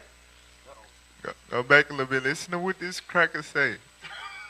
Message. That took place here, and they had 700 people crowded into the space. There was a vibrant kind of mentality down there that probably didn't exist anywhere in the white community, but it was the black culture that really made it. Hey, pause it. Deuteronomy, I'm going to get the other one. You can get the main one. Go to Deuteronomy 14:2. Hey, can we get the definition of peculiar? Deuteronomy chapter 14, verse 2. Deuteronomy chapter 14 and verse 2. For thou art an holy people unto the Lord thy God. What did God say? For thou art an holy people unto the Lord thy God. So God said the Israelites was a holy people. Holy means separate, segregated. You know what I'm saying? Consecrated. That's how God created us to be. Come on. And the Lord have chosen thee to be a peculiar people. What did God do? And the Lord have chosen thee to be a peculiar people. A peculiar people. Read on. Unto himself. Uh-huh. Above all nations that are upon the earth. So this is not a lame type of peculiar. This is a peculiarship that makes you above everybody else. Everybody. It's something about you that makes you better. You know what they say, why be better? The Israelites better. You know what I'm saying? The Israelites better. Facts. Because we peculiar. Let's pull up the definition of peculiar. Peculiar. Number Now 2. you can read number 1. Strange or odd. Unusual. It's not unusual. That Carlton song. So God said that he made us unusual. Nice. We not the regular human being. You know what I'm saying? Right. We different. Right? Read number 2. Number 2. Particular. Special. Particular. Special. Different. Distinctive. We are what did it say? Scroll down. Unique. Unique. Essential. Unmistakable. You can't mistake us for no other race on the planet. Ain't nobody like us. Singular. So you damn right it ain't gonna be no. It's nothing more vibrant than what they had going on. You damn right. If you white folks ain't vibrant, y'all don't got the vibes. For real. Tasteless. It say notable, remarkable. Then keep it up. Tasteless, bland, and shabby sons of guns. Right, saltine crackers. Well, for real. So God said we remarkable, we notable, singular. We not meant to mingle with these other people. That's right. Facts. For real. I wonder what the hell that mean. Idiosyncratic. Click on it. I just want to know what they say. That's how you know we don't fall. I mean, we have fallen so far. Like even what we covered in the warm up with the sister, you know what I'm saying, going and dealing with this. We got E40 on the panel today. With the damn sister that was trying to get with the white man that killed her. You know what I'm saying? Sisters got to have more confidence. We the best people on the face of the earth, man. Right. Not trying to give us some bland, tasteless, shabby sons of guns. Go ahead. So God said that we was idiosyncratic. Idiosyncratic. Uncommon. We was, what did it say? Extraordinary. Facts. Abnormal. You damn right. Distinctive. Right. Different. God made us different. Right. So everybody created equal. That's garbage. That's not in the Bible. We essential. Right. We essential. Because without us, it would be no America. Exactly. There would be no earth. Hell, you mean? There would be no damn inventions of anything. Like even in our lowest, like we still the best people. Like you just said, Exactly. like in slavery, bro, you know what I'm saying? The White House wouldn't have been built. Hell they shed wouldn't have been built. Their house wouldn't have been nothing. You know what I'm saying? Hey, we different. Then we built everything and another man dwelt therein. Right. And then we had to get it out the mud. And we got it out the mud. Facts. Damn, for sure. And Made then it once with mud sometimes. once we got out the mud, they said, damn, this too good. Put them back in the damn mud. For real. Hey, you can't make this up, man. We the people of the book. Stop playing with us, man. Exactly. The stuff we made out of mud was better than things that they was able to create. And that's big facts. Right. Talking about the bricks and all that. Yeah. For real, Hey, for real. Get that in Matthew chapter 5. Your friendly neighborhood Edomite just told you that you are the prize. Why is it that we want to be with them when he let us know we so far better than them? Facts. Like, yeah, what they had going on over there, yeah, we ain't have nothing like that going on in our community. We needed it. We need that. Why? Because that's what the scriptures say. Read what you got. The book of Matthew, chapter 5, verse 13. Ye are the salt of the earth. We are what? Ye are the salt of the earth. We are the salt of this earth. We bring flavor to this earth. Style, swag, everything you like about earth, we made it. Everything in your house, y'all remember what we did last year with the black inventions? Yes. It said go a day without using the black invention, you have nothing. You can't do it. You're going to sit outside on the ground until you realize that concrete was laid down by Israelites. You got to float in thin air. Read. But if the salt have lost its savor. But if the world don't got the salt, which is us, read. Wherewith shall it be salted? Read. It is thenceforth good for nothing. These cities, Chicago, Little Rock, New Orleans, these cities will be nothing without our people. New Orleans will be nothing without the Israelites. New York will be nothing without the Israelites. Wow, we brought flavor to this earth. Is that it on that? Read. But to be cast out and to be trodden underfoot of men. It's trash. All this is trash without us. Thus saith the Lord. Facts. That's why you see them little pale faces speckled all in the Dreamland Club on the video. What's going on? I'm telling you, hey, y'all watch that? What's that show we just talking about? A Lovecraft Country. Yeah. You know how they would? Wow, how they was when they was on there trying to get over to the clubs and the dance and stuff where we was at. Crazy. Go ahead, play on. Spaces. 9th Street was the mecca of the economy for black people, and Dreamland Ballroom was the vehicle that carried them. World War II, and that brought about a dramatic revival. It, in some sense, rescued West 9th Street, because you had all the black servicemen at Camp Robinson, and they would come to West 9th Street to the cafes and the restaurants and the nightclubs, and the USO was in the Taborian Hall from 1942 onward. And the servicemen had money in their wallets. Suddenly the number of vacancies on the streets starts to diminish, and that was when the good times really rolled. A young soldier in his 20s, naturally he wants to come to 9th Street. Lights were on, people are having a good time, everything is hustle, bustle, moving. It was like a scene in a movie, but it was real. And not. Wait a minute. Come on, man. Come on now, dog. So look, so as y'all can see, man, this is history. They not teaching us, man. We didn't know we had this right here in Little Rock, man. Facts. We did not know this, man. We was the shiznits. Was. You gotta think. Look at our location, right? We smack dab in the middle of the map. Facts. You know what I'm saying? Like, just think of how we would have been probably just as big as Atlanta, bruh. Yes. We in the middle of the United States. This would have been a black state. So, Atlanta, they got, the people over there, everybody go over there. But think about it. We got Texas, Memphis, Mississippi, Alabama, Georgia, Florida. They still ain't that damn far from us. Right. Then you got the, Missouri with the St. Louis, Chicago. Like, all that. You know what I'm saying?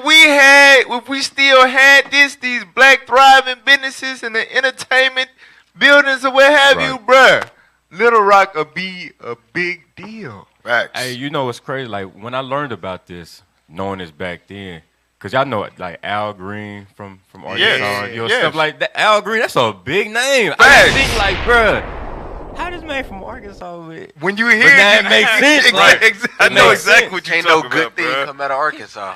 Right. Hey, I was going to say, it sucks to know that, Facts. you know what I'm saying, that the whole reason why this is, by the quote of our great Bishop Nathaniel, is a God-forsaken place, is because they destroyed West 9th Street. This would have been an amazing place if West 9th Street was still in order. That's crazy. Right. That's crazy. This place is God-forsaken. Bro, look at that. When the last time you seen black people, you know what I'm saying? Right, with walking hats around on. in suits and all that, like getting along, cordial, looking like they He look over there. working. It looked foreign. It don't look like that was even, you know. Yeah. That look like a We're movie so far scene. removed. Like some shit out of a movie. He got a damn Tommy gun and When we see black people grouped up like this, it's around Chargers with rims on it, with plants in their mouth. and- Challenges. You know what I'm Hand saying? sagging, face tattoos. Yeah. ribs. A hot ass mess. Facts. All matching one color suits and everything. Like the jumpsuits. Anyway, go ahead, play. Main Street, it was 9th Street, but for African Americans, it was Main Street. It was our own town. We couldn't go to the white restaurants. We couldn't go to the white hospitals, stay in the white hotels. Hey, wait, We pause, had pause. nowhere. I'm sorry. You could tell we was tripping, y'all. Why the hell you want to go to a white restaurant anyway? They can't cook. They can't cook. What food do you know that's just great that's made by them? They can't cook. No. All right, go ahead. wanted that Press apple pie. play. Go ahead. Where else to go? We were segregated. So it was two different cities Hold in the one. Hold on. Hey. You gotta remember, we talking about the same people Right. that saw other nations' gods that they Exactly. made with their hands. Right. After they saw the Lord do all these things to Egypt. Right. The burning bush, the damn chariot, you know what I'm saying? All that. But that shiny teraphim, though. I need Right, that damn tree. I need it. The decorated tree trunk. You know what I'm saying? For real, we talking about the same people here, bruh. It's just we want what we don't have. If we don't really want it, Right. it's just the pride. We just feel like we should be able to eat there. Right. I want to eat We don't want the damn nasty ass food. Right. We just want to be able to. But you know the same thing going today. That's why we go to 5-star restaurant. Man, that food be nasty. The portion be small as hell. You be mad as hell when you done. But we just want to go there and say, I went there. You know what I'm saying? Fine dining here. Yeah. Post on social media like, Yeah, I when can eat right here. You were better off. You would have got a better meal at the home. at home. Facts. You know what I'm saying? He could have done a group barbecue for what he paid in that restaurant. For real, you could have found a black food truck and ate way 2 times better. Right. And left a tip, but you wouldn't have left a tip. It's though. the pride. Hey, just don't go to no damn no Chinese restaurant. They gonna pack the whole tray with rice and chicken and for $5. You know why? Because it ain't chicken. Exactly. Help me. It don't even taste like chicken. It be chewy. Right. It Why Why ain't tastes the- like gum. Why don't they have commercials advertising their food? Ever? Telling me, man. Why is there rat- never any Chinese food commercials? Dog knuckle Wow. bites. And I ain't gonna lie, sometimes the rice be tasting like feet. I wonder if they be on some race. Oh, Like, you know what I'm saying? Right. Like, Got a woman in the back making rice feet right. oh man. He I got ice, if I white. Hey, Nigga, if I white. Hey, Nigga, watch the video. They be making that move with plastic. I'm gonna put my They F be literally doing it up. with plastic. They got the nigga special. Boy, ain't no way, boy. They put it on the floor first. White for that nigga. White for nigga. White for nigga. Hey, go back like 10 seconds. In the white hotels. We had nowhere else to go. We were segregated. So it was two different cities in the one. Little Rock had a rule. 9th Street had a rule. And everyone liked 9th Street rule better than the Little Rock rule. So when you're out there in the world outside of that space, it can be a very cold place. You have to constantly monitor what you say, guard your actions, guard your interactions with other people. It can become incredibly stressful to have to do that. But you came to 9th Street, all those things you couldn't do, you could do. If it's just to go down and sit in a restaurant and have your favorite meal cooked the way you like it. You can exhale. You can exhale on Friday night or Saturday night. You can find yourself again. You can be who you truly are when you are in a safe space.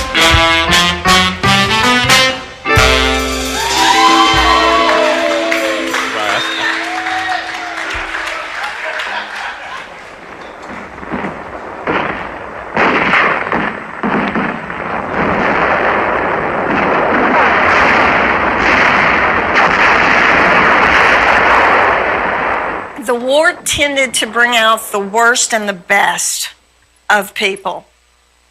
The line, West 9th Street, was the only place that African American soldiers could go.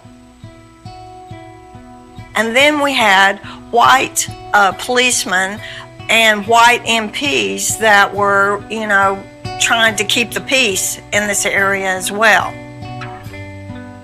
A lot of times you had the attitude, just because you're wearing a uniform doesn't mean you're equal to me. And there was a lot of police brutality that took place. And there was a African American soldier who was killed by a white policeman. Sergeant Thomas Foster, he got into it with a white police officer, and the police officer shot him 5 times. It caused almost a riot on West 9th Street. And this brought blacks together in a way that they had never been together. Change is afoot. Right? Things are happening. People are...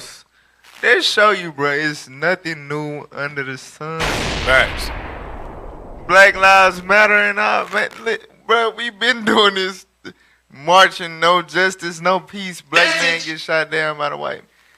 What does this tell you about them? They never... As iron rusteth, so is his wickedness. It's not going, it's no fixing him. Hell no. His soul is not upright in him. Message. He gonna keep doing it and keep doing it and keep doing it. Right. Stop trying to fool yourself like he not gonna do it no more. For real, then get mad when he proved that he's still with that. Stop. We've been getting mad for generations. Right. Look at them. They doing the same thing that you're doing now in the tight-ass jogging pants and the weird little outfits.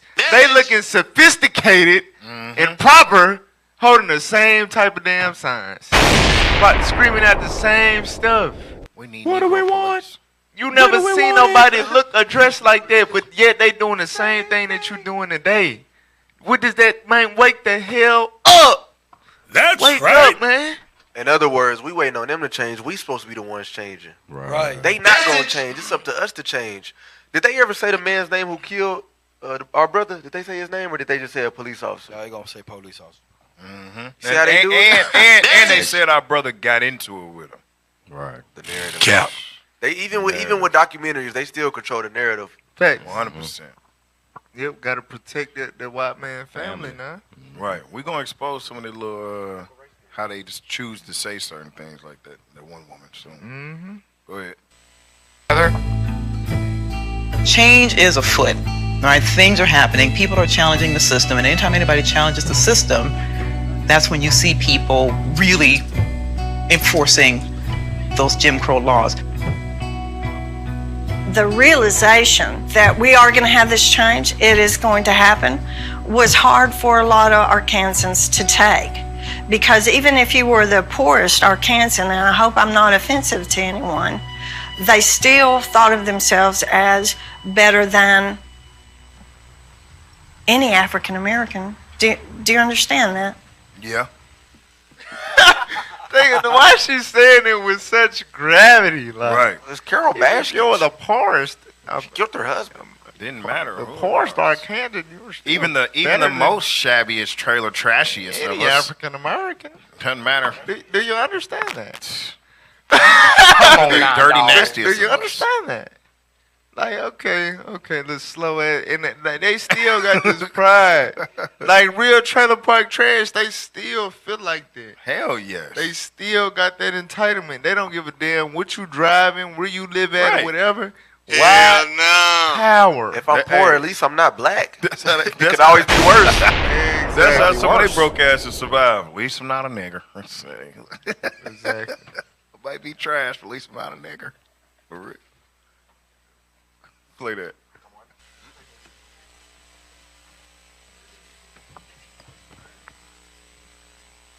That was a boom area, boom time.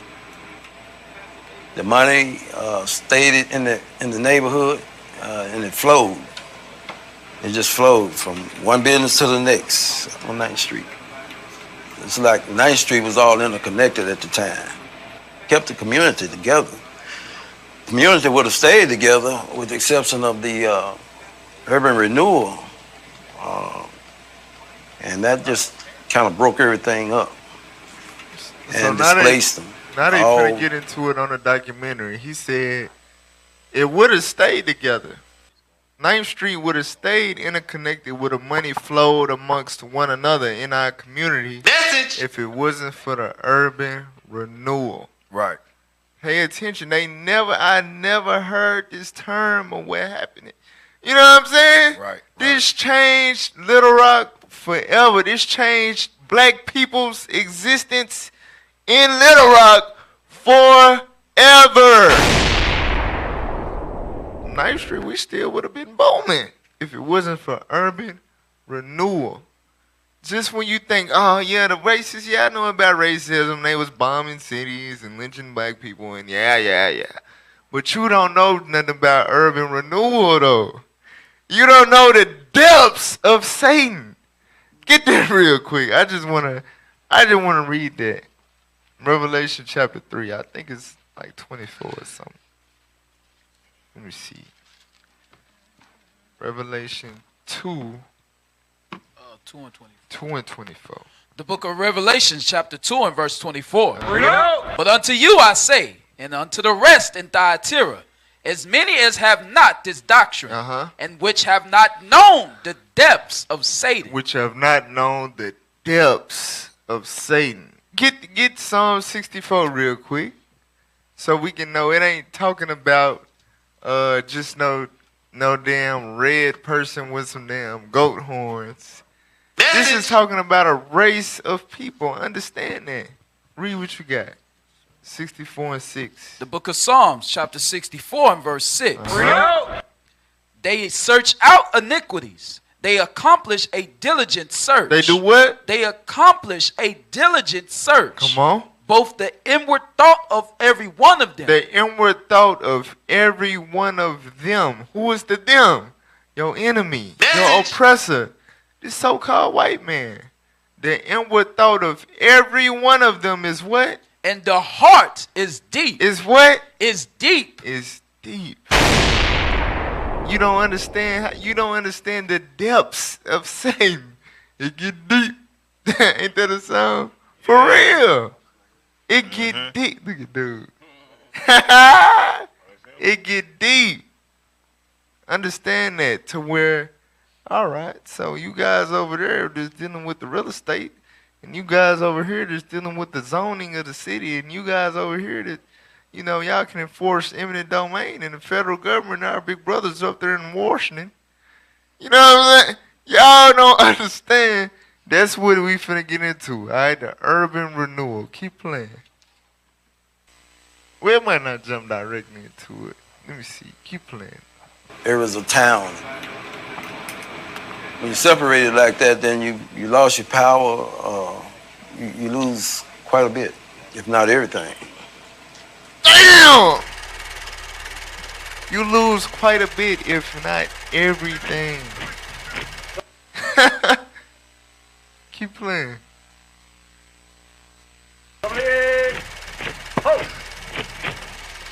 They really didn't expect that we were going to do it. And that's what I think is kind of fun, is that their expectation was that they were going to put all these obstacles and that we weren't going to do it. The separate but equal was never equal.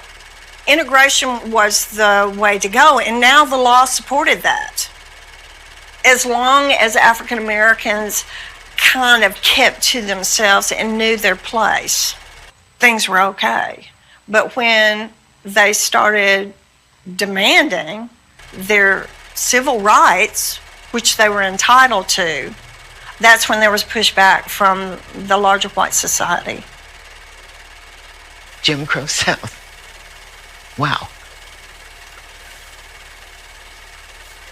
Heartbreaking. Heartbreaking, demoralizing, destructive. And sometimes you have to have your heart broken to be mad enough to say, You broke my heart, but you haven't broken me. By 1957, it's like Uncle Richard say, ain't gonna be like that. We done all got wiser. We had done the separation and we had tried to accommodate. It burst forth, social board, that folks said, I'm equal to anybody. And I'm not gonna take second class, nothing. Education, jobs, movement. This is a government of the people, by the people, and for the people. And I'm a people. Jim Crow is starting to come to an end and break down at the same time that more geographical segregation is beginning to increase. In Little Rock, well into the 1950s, in the central downtown neighborhoods, you still had whites and blacks living together on the same residential blocks. That started to change after school integration. And when that happened, sad but true, there was a conscious effort made by the Little Rock housing authorities and urban renewal to basically carry out a program of Negro removal, as it's come to be called.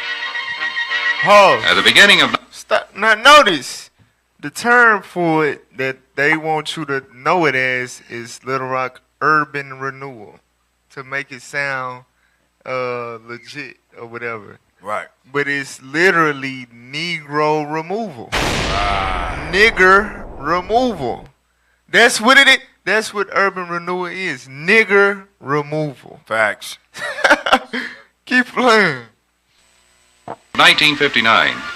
Alarmed at the threat of a decaying downtown area, the City Board of Directors authorized the Housing Authority to prepare and file an application with the Urban Renewal Administration for federal participation in the renewal of the entire downtown. Well, when the City of Little Rock started to put into effect its slum clearance and urban renewal, it was supposedly a colorblind thing.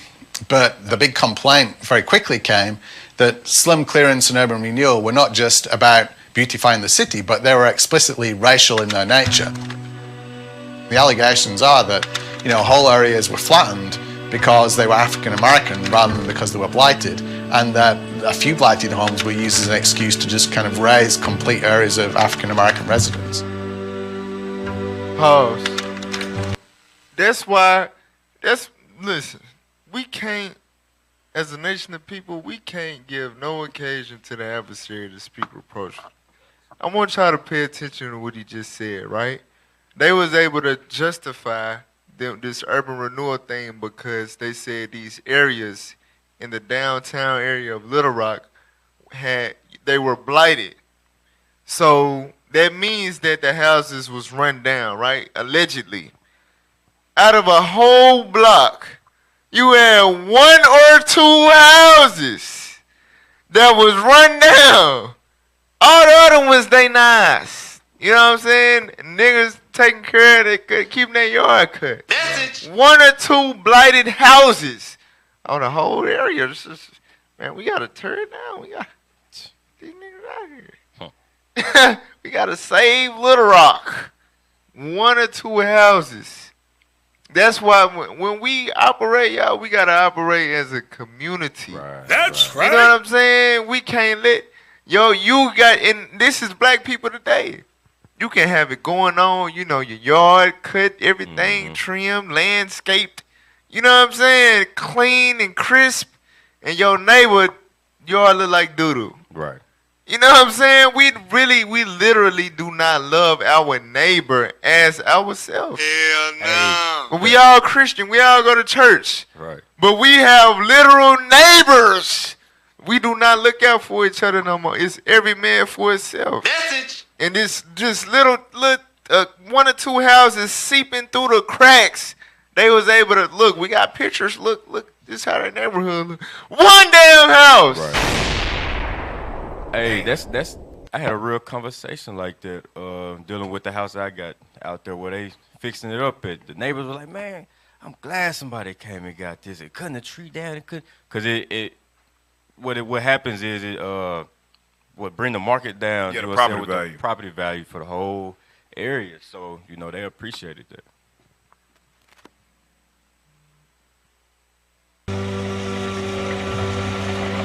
Whole areas of, you know, where you had integrated housing were demolished.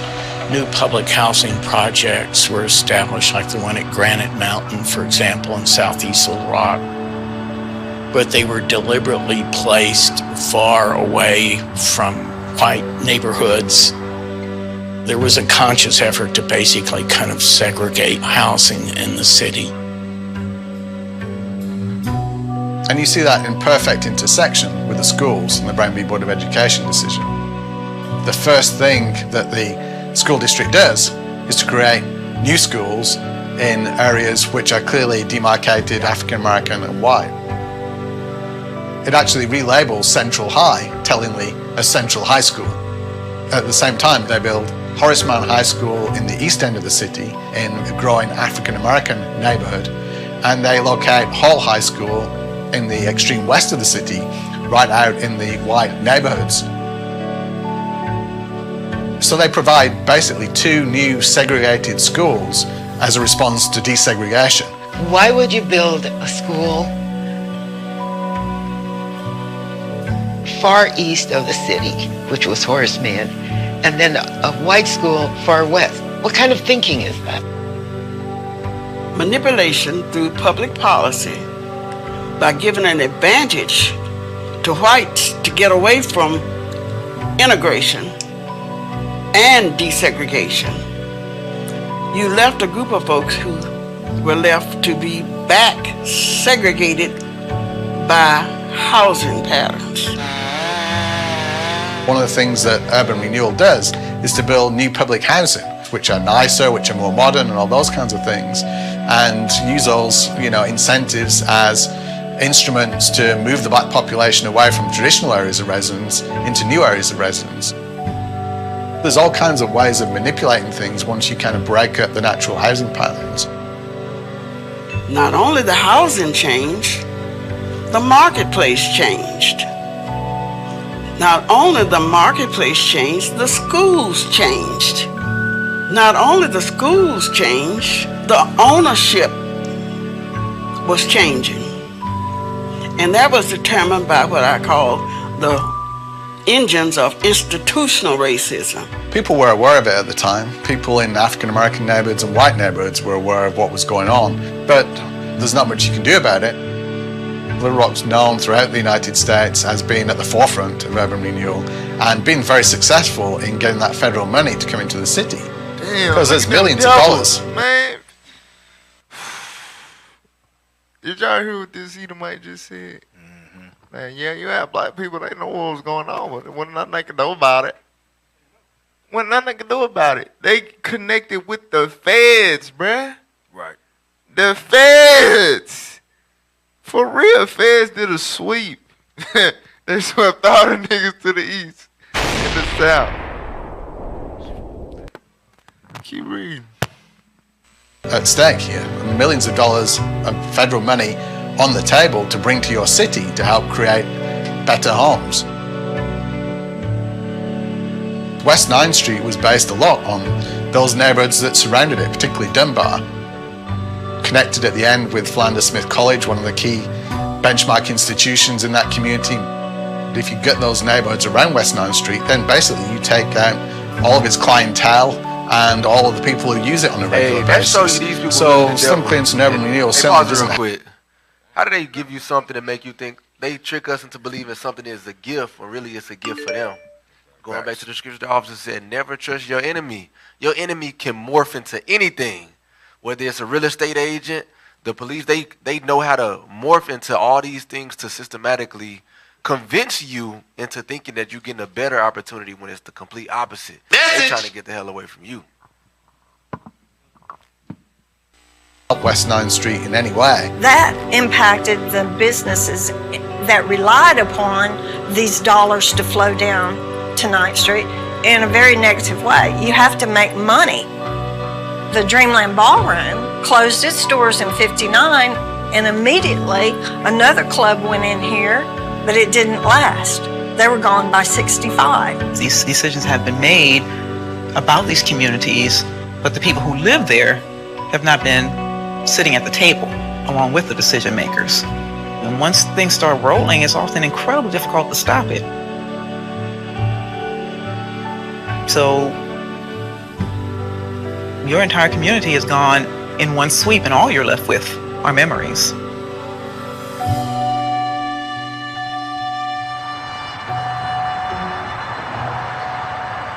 Then, in addition, example of really horrendous public policy, the Little Rock Housing Authority in the state of Arkansas.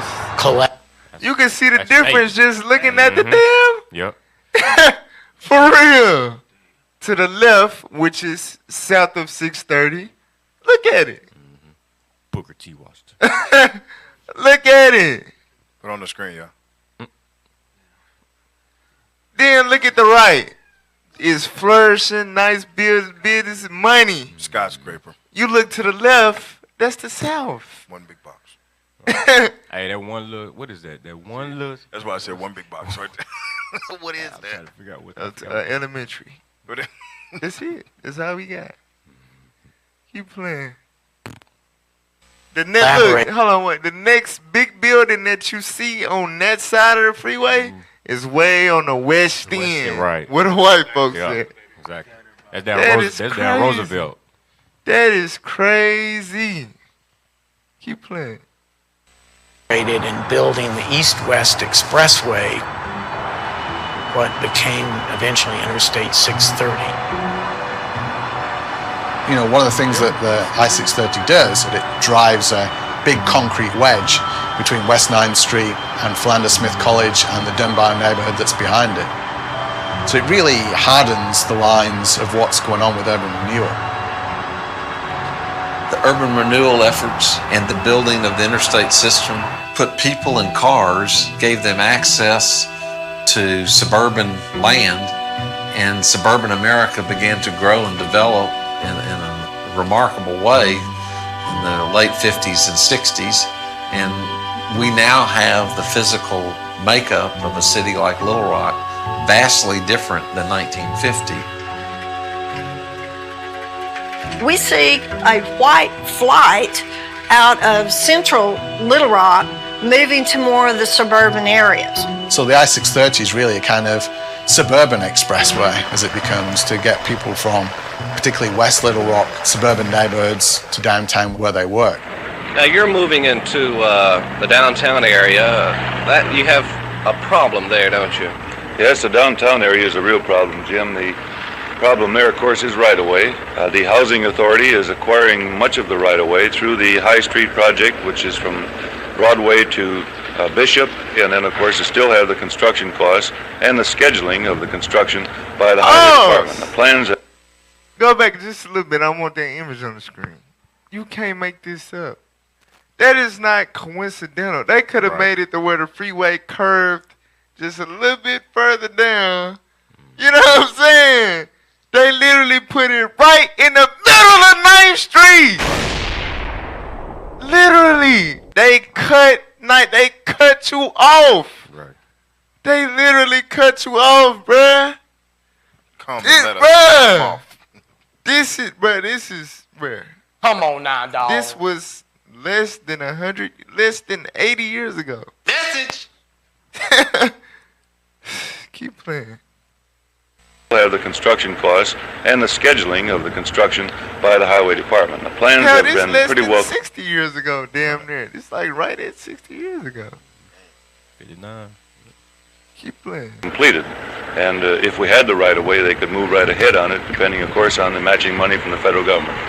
And that freeway phenomenon called urban renewal or whatever is consistent across the country. And I can't see that there isn't some intent when it happened everywhere. They did exactly what they wanted to do, was to destroy a black community. Because see, they lied to those black entrepreneurs that were on 9th Street when they told them, we're going to build a freeway and it's going to come directly down 9th Street. Some of them said, well, I might as well take my business elsewhere. You And those that didn't, they threatened them with eminent domain. Well, they was going to tear all this out. This was going to be the throughway. It was going to take over all of this. It wasn't going to be any more 9th Street. But as you can see, the freeway is over there. Part of 9th Street is still here. And you had places that should have been kept and saved on this street. But it did not happen. See, 9th Street became a place of blight. Glass, boarded up buildings, and it became a place that you would really be sick to see it. And as fast as those people moved out of those buildings, they started tearing them down. One by one, they started tearing them down. Hey, get that Leviticus 26:31, man. Damn, man.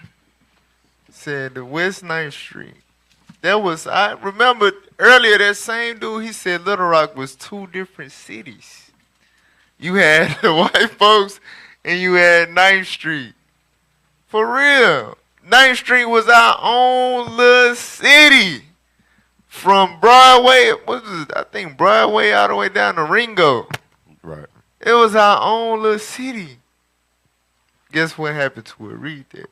The book of Leviticus, chapter 26, verse 31. And I will make your cities waste and bring your sanctuaries unto desolation. Y'all hear this? This is prophecy.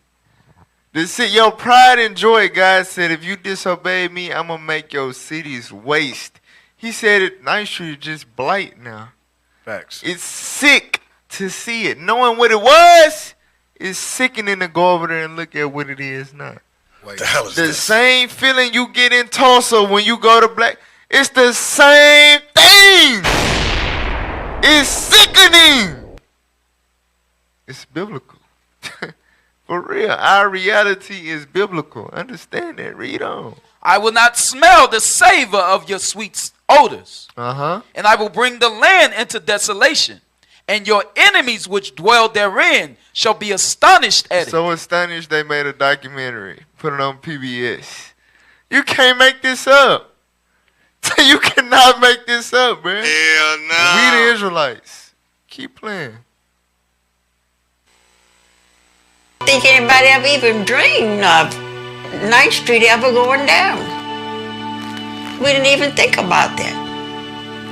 Thought it would always be there. I'll never understand that. Why? It was designed to destroy that. It had to be. It's gone, and all the people who were connected with it laid to rest. That's history.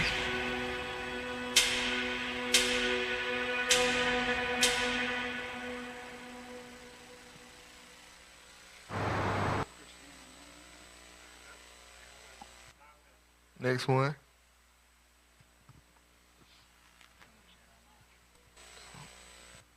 Let's go to the next timestamp. Right. If there was not an I-630, if there was not an urban renewal, you would have had really historic buildings that would have created a situation that might be similar to Beale Street in Memphis. Damn! There may have been more restaurants, more places to attract people, more from an entertainment standpoint. It would have been a plus for the city of Little Rock to have a district, a distinctive district. You had the Mosaic Temples on one end of 9th Street, you had the boarding hall on the other end. So you had traffic, you had circulation. Pause it. I want to try to understand what he's saying. This is how deep their hatred is for you. They sacrificed the potential success of their city, the revenue that would have came to Little Rock. Their hatred is bigger than their greed. Exactly. It's greedy as it, cause that's what some scoffers be saying. It ain't even about the rate. They just about their money. No. They gave no. They destroyed what would have brought them the most money because they hate you that bad. Facts. Y'all, hey. I'm telling y'all, man. Y'all black people gotta wake the hell up. Wake the hell up. Keep playing. Going between these two anchors, the anchors of 9th Street. The land is still here. The street is still here. The opportunity to build back this street in a manner that would be consistent with the historic character, it's still possible. So I would assume that the goal would be, let's fill in the blank. Let's fill in the space between the anchors. Sleep. Pause. This how you know black people be just, we crazy as hell. So we just be talking. Like, it's still possible. It's still, look, I'm gonna tell y'all the story, right? So I was selling cars. I had put a deposit on a lot for my own car lot, right? So, mind you, this is an area, it's like 10 car lots. I'm thinking it's not going to be an issue. You know what I'm saying? I go to get my damn paperwork that I need to be able to go and get my, to be able to go to the trooper's office and get all this and this and that.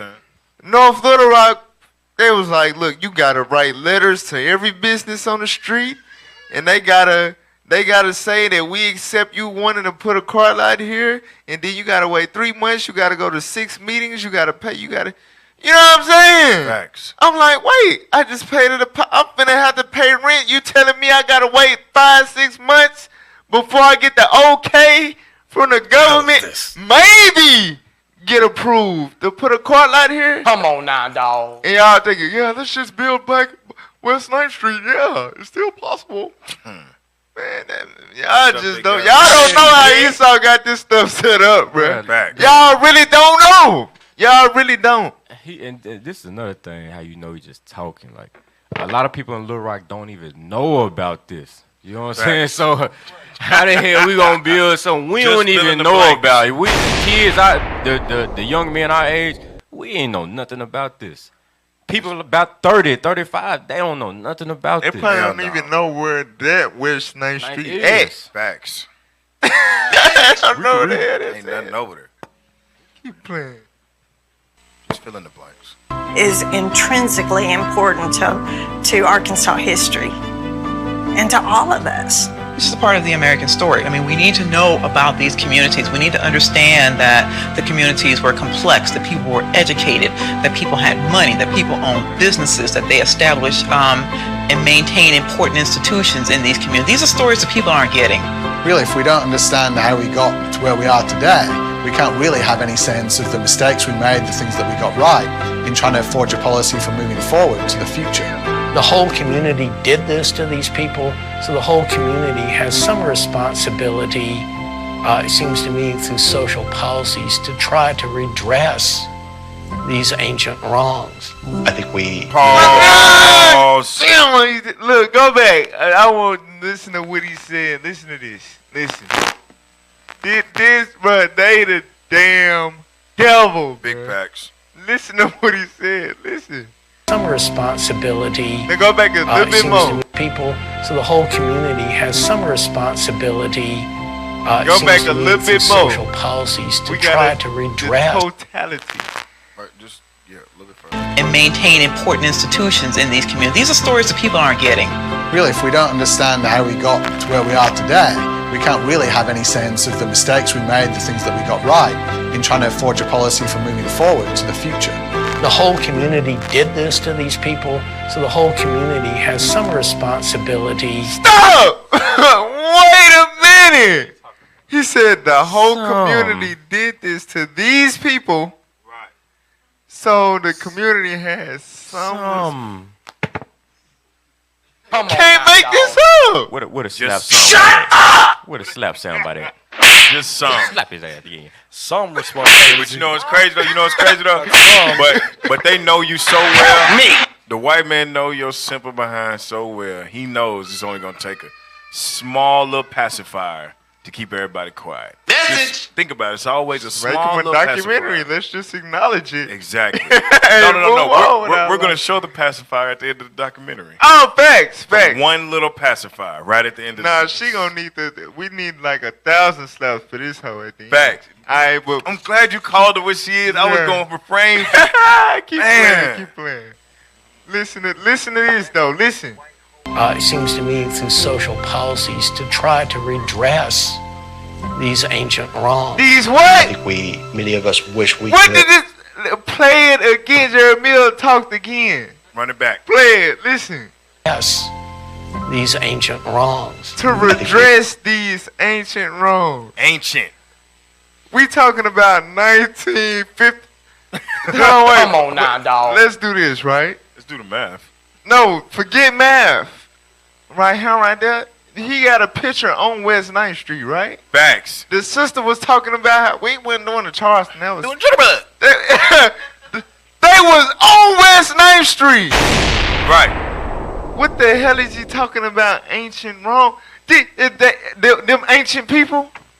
Come on, so man. them people that stood, they ancient people. That's ancient. So I wonder what that is. You go to the store, can you get an ancient discount? You have to be able to. They ancient. Them people ancient. They passed senior citizens. They ancient. They ancient. Boy, ain't no way, boy. Damn. But they the damn. This man said ancient wrongs. Why did he throw that adjective in there though? You already know. To make it seem like they changed. Exactly. And so that was so long ago. Ancient. Why you trying to cover it? No, that was not long ago at all. That's how you know he a damn devil. Because he talking like that. Right. He trying to put you back to sleep, right? Trying In to one right little comment like these you got ancient wrongs. Just ancient, and we might have somewhat of a tiny little smidgen of a responsibility to maybe kind of fix it. Just a little tiny smidgen, a little bit of it. Crazy, bro. Hey, you gotta be slap, man. Right. Slap his ass again. Slap it, all right. Hey, the music. You got the music in the back too. How did I was thinking that. Hey, listen, that's a real thing. The movies they put in shows and movies and all that. Now they got the whole liberated music playing now. Not that music. Turn it off. But the music that they put, you know what I'm saying, in the background, it's all upbeat now. You know what I'm saying? It's going on a certain type of way. You know what I'm saying? They putting you back to sleep, man. They putting you back to sleep. Hey, Officer Carmella had to tell him that this morning on PSR. Don't play the music. He was making a real point. You know what I'm saying? All praises. Go ahead. Press play. Many of us wish we could, go back and play out this story a very different way, yes. But the story's been played out the way it is, and now it's thinking about how do we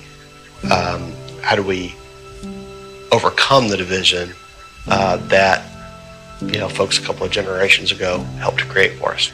I'm sorry, y'all gotta play what he said again too. Listen, these man, they is the They do not want to own. They do not want to take accountability for what they did though. No, because they still alive. Oh my gosh, bruh. Damn. Play it again, please. Try to redress these ancient wrongs. I think many of us wish we could, go back and play out this story a very different way, yes. But the story's been played out the way it is, and now it's thinking about how do we overcome the division that folks a couple of generations ago helped to create for us. Hey, he didn't say how we fix it. He said how we overcome. Folks a couple generations ago. Hey, give Matthew 19:21. This, hey, look. Bro, listen. He said, we wish we could go back and change how it played out, but it is what it is, nigga. It's done. It is what it is. Can't do anything about it, even though now we gotta. You just gotta overcome it. Oh, overcome it. Right? He choked on that. Yeah, choking like a damn B-Rabbit. What the hell? He just talking. You know we gotta overcome it. So with you gotta think, if this was them, then the solution would obviously be right the wrongs, give them their shit back. Right. You know what I'm saying? Rebuild the building. Exactly. Bring the stuff back. Give the businesses back to their descendants. Just do the right thing. If you really people of God. I'm gonna do the white thing. Get Matthew 19:21. This for the white man. The book of Matthew, chapter 19, verse 21. Uh-huh. Jesus said unto him, if thou wilt be perfect. If you really want to make it right, go ahead. Go and sell that thou hast. Do what? Go and sell that thou hast. White man, get the businesses and the real estate that you stole from us through your laws, manipulation of the government. Right. Go and sell what you have. Do what? And give to the poor. Give it back to the people that y'all stole it from. Right. It's that simple. That's just simple. restore it. That's simple. Restore it to the black people y'all stole it from. That's all you gotta do. Right. Find the poorest black family with your last name, because your ancestors enslaved them. Right. Find the poorest black people with your last name and just give them your house. Right. Give them your land. That's it. That's all you gotta do. If you really want to make it right, keep reading. And thou shalt have treasure in heaven. Uh-huh. And come and follow me. Read. But when the young man heard that saying, he went away sorrowful. The white man ain't trying to do that, bro. They not going. They not going. Let's just overcome it. You know what that is? Get over it. What do y'all want? Y'all want to come on now, dog, so we can get past this? Right, overcome ain't no damn solution. They ain't trying to, they have never, to this day, never tried to give anything back that they have taken. Ever. It's always, come on, guys. This is stupid, guys. Let's just get over it. Where's the love? They ain't trying to give nothing back that they took. Right. Way past. That's why I say he just talking, because what they're doing right now, they taking what they did back then to the extreme now. Yes. Because they constantly building up the other side. Yes. And constantly tearing down this side. So yes. What are you talking about? Let's do it. Let's fix it now. But, come on, guys. Keep playing. Look at the devil. Look at these shots y'all be pausing it on. I want the people to see this. Right. Look at this demon, man. Look at him. Cold Steve Austin. Slave master. Goldberg. He look like he just snitched on a nigga.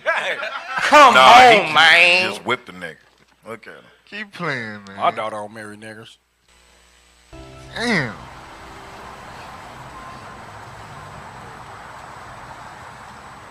We are still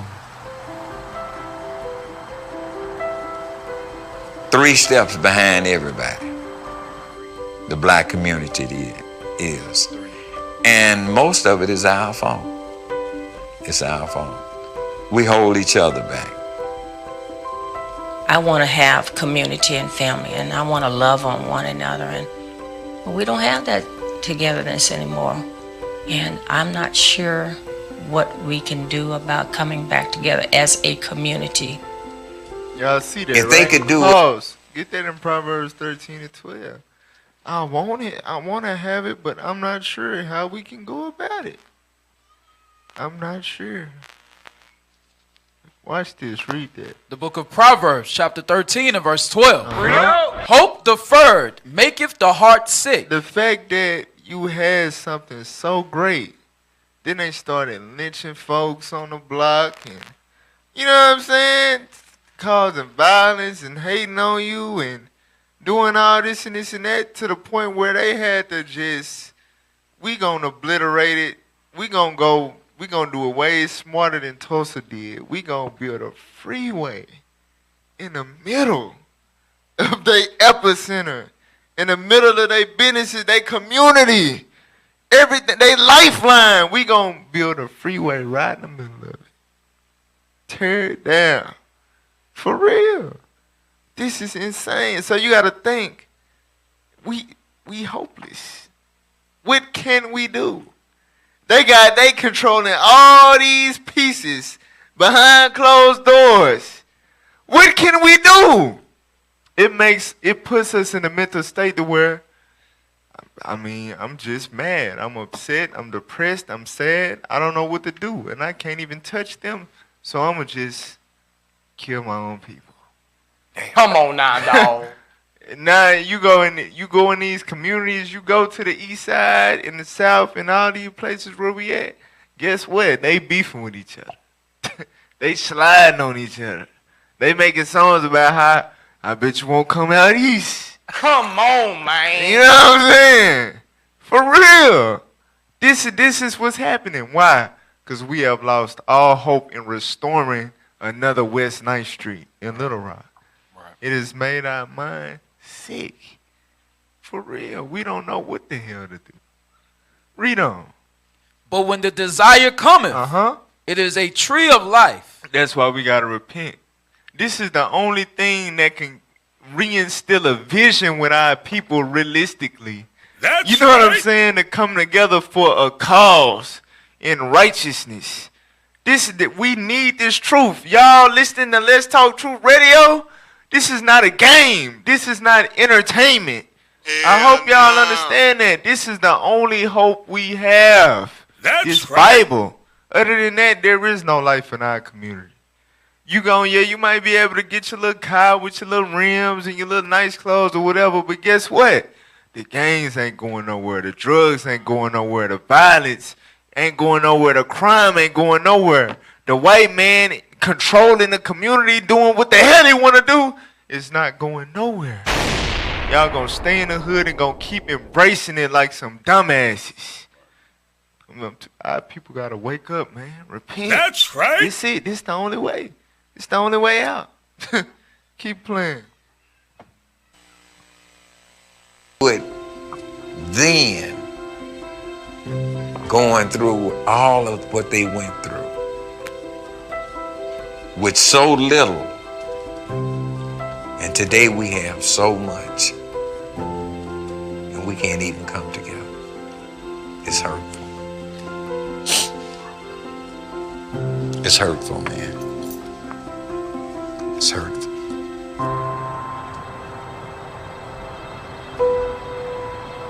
Ninth Street sticks in your mind. Freedom again, that sense of freedom. I go out there now and stand on that corner and think about how it was 60 years ago. It was great. The things you could do on 9th Street should have never been ceased.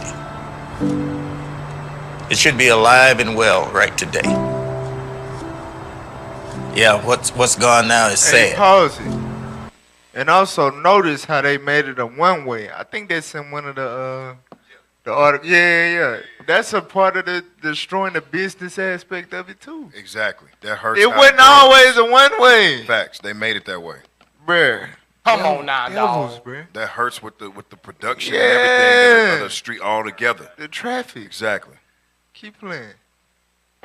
It's sad though, what's gone and what it is now. Just one building sitting here. And this one building brings back memories of thousands and thousands of people. This one building. This is the memory right here. This is the hub of 9th Street. You can have everything there now again that once was there if you learn to appreciate it and try to help people to bridge that gap of then and now, and they'll be so that they'll get a little appreciation for it. Once you taste it, you may like it. Got it? Them that God shall have, them that's not shall lose. So the Bible says. Go to like 51 minutes.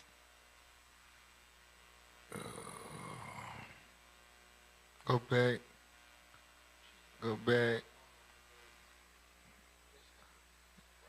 Hold on. Yeah, go to like 49 minutes. Y'all finna see the pacifier. Play it. The city to agree not to demolish the Deborah Hall. Later in the early 1990s, it was sold to Carrie McCoy, who really began a major renovation, restoration of the building. She bought this building, which was supposed to be demolished because it became a desert of utility. what used to be there? I don't know. Just when I first saw it, I was just in love with it. I came in that front door, which I have a picture of. I came in the front door, and there was debris from the front door all the way back. The debris was literally a foot deep. I tried to come in a couple of times and didn't get there, and after about the second or third time, I found a path to the third floor. It was kind of a tunnel, and when I came out and turned around and looked at the baller, it was just beautiful. I cannot tell you how beautiful it was. I cannot believe. I'm crying over it. It was like crocodile ass tears. Did that warm your heart? A little, damn. Slap him. Want to throw up. Keep playing. Keep playing. Spiritual experience, seriously. It is a moment in time, and it has seen so much, and you can feel it. You absolutely can feel it. Right here where we're sitting, so many stars participated right here. And there were enough people to keep this going. She bought it, and she had a vision of what it can be. And as a result of that, she brought back, through the history of the past, a renaissance of what used to be in that building. I don't want to change it. I don't want to take it back to being to its original grandeur. I want it to be exactly like it is, with its chipping paint, with its walls that can talk, with its box seats that aren't perfect, with its balcony that's not perfect, with its floors that aren't perfect, with its ceiling that's not perfect. I want to save it. I'm spending my energy on it. And so the mission is, let's save it. Oh, this should have been. Pause it, please. Damn devil. The White music, savior. the tears. Right. I was gonna say, let's make sure we break it down, because while she's putting them back, she's rocking them all the way back to sleep. Oh my God. She's literally putting me to sleep with the fake ass tears, with the things that, man, the woman said.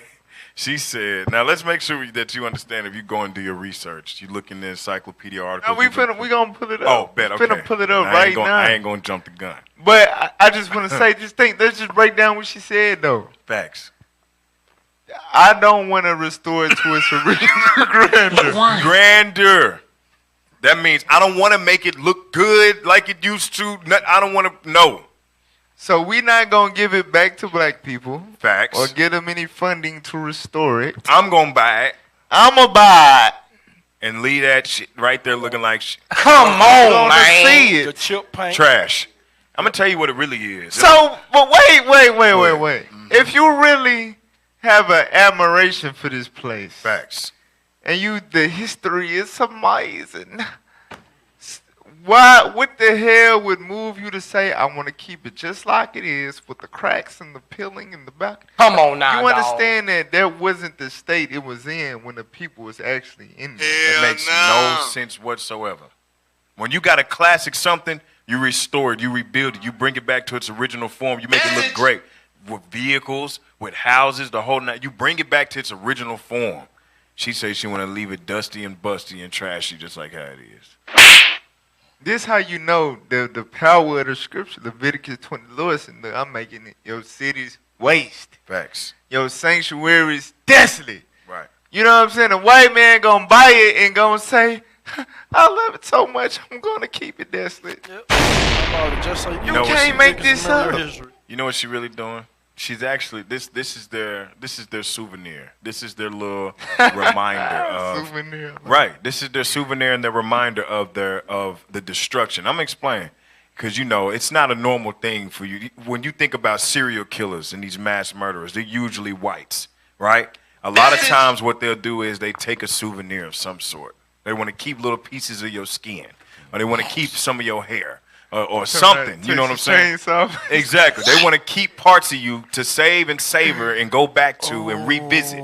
That's what this building is for the. I'm telling you, that's exactly what this is right here. That's their souvenir, so they can continue to look back. Remember what we did to them niggas when they thought they was gonna get something done? They got nothing done.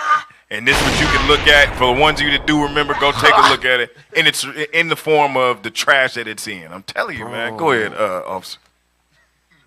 Nah, I can't think of the movie, but it was a serial killer. He used to snatch up girls all the time. I think it's the movie with Halle Berry when she was like a police, like, call it. I don't remember. But yeah, the serial killer used to kill women and, you know, keep souvenirs. Yeah. Exactly. Hair, skin, toenails, everything. They want to remember that thing. They all the same. All right, so now we're going to show y'all why we called that whore. You know, the devil and everything else. I ain't go to the encyclopedia. The plot thickens. I just want the last 2 paragraphs. Facts.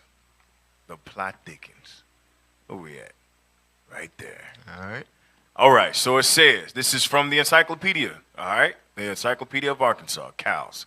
Housing units were constructed on the far edge of Little Rock city limits for former residents who once occupied the West 9th Street area. Between 1958 and 1961, plans were underway to turn West 8th and 9th Streets into one-way streets. Oh, my God. Well, they the devil, bruh. Huh. We're going to build projects for these successful-ass niggers. We're going to turn their streets into a one-way street. Unforgivable. All right, keep playing. This would have been detrimental to the last few remaining businesses left on these streets. You know what detrimental mean, right? Disastrous, destructive. Facts. This agenda of the one-way streets wasn't an effort to destroy the last remaining black businesses on 9th Street. You missed a spot. Come on. And local business owners took their case to court, but to no avail. See, we gotta learn. We gotta read the law books, and we gotta go take these white folks to court. Is you stupid? Yes.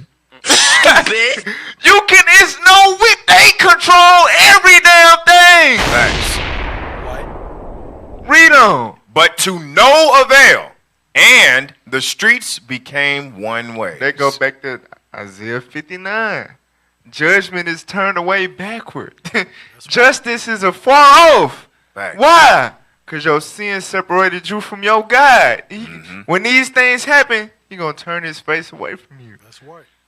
Damn. Read on. With businesses and churches closed and many residents gone, West 9th Street was no longer the mecca of entertainment in the South. Hey! 9th Street was the mecca of entertainment in the South. In the whole South. So the South had something to say.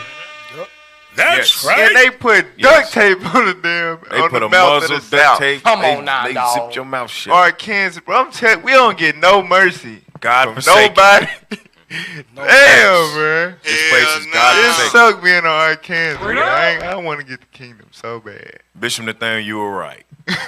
Also affecting businesses and homes in the area was the construction of Interstate 630, beginning in the 1960s, which has been blamed for significant social alterations in the state's capital city, exacerbating racial and economic divides. Damn.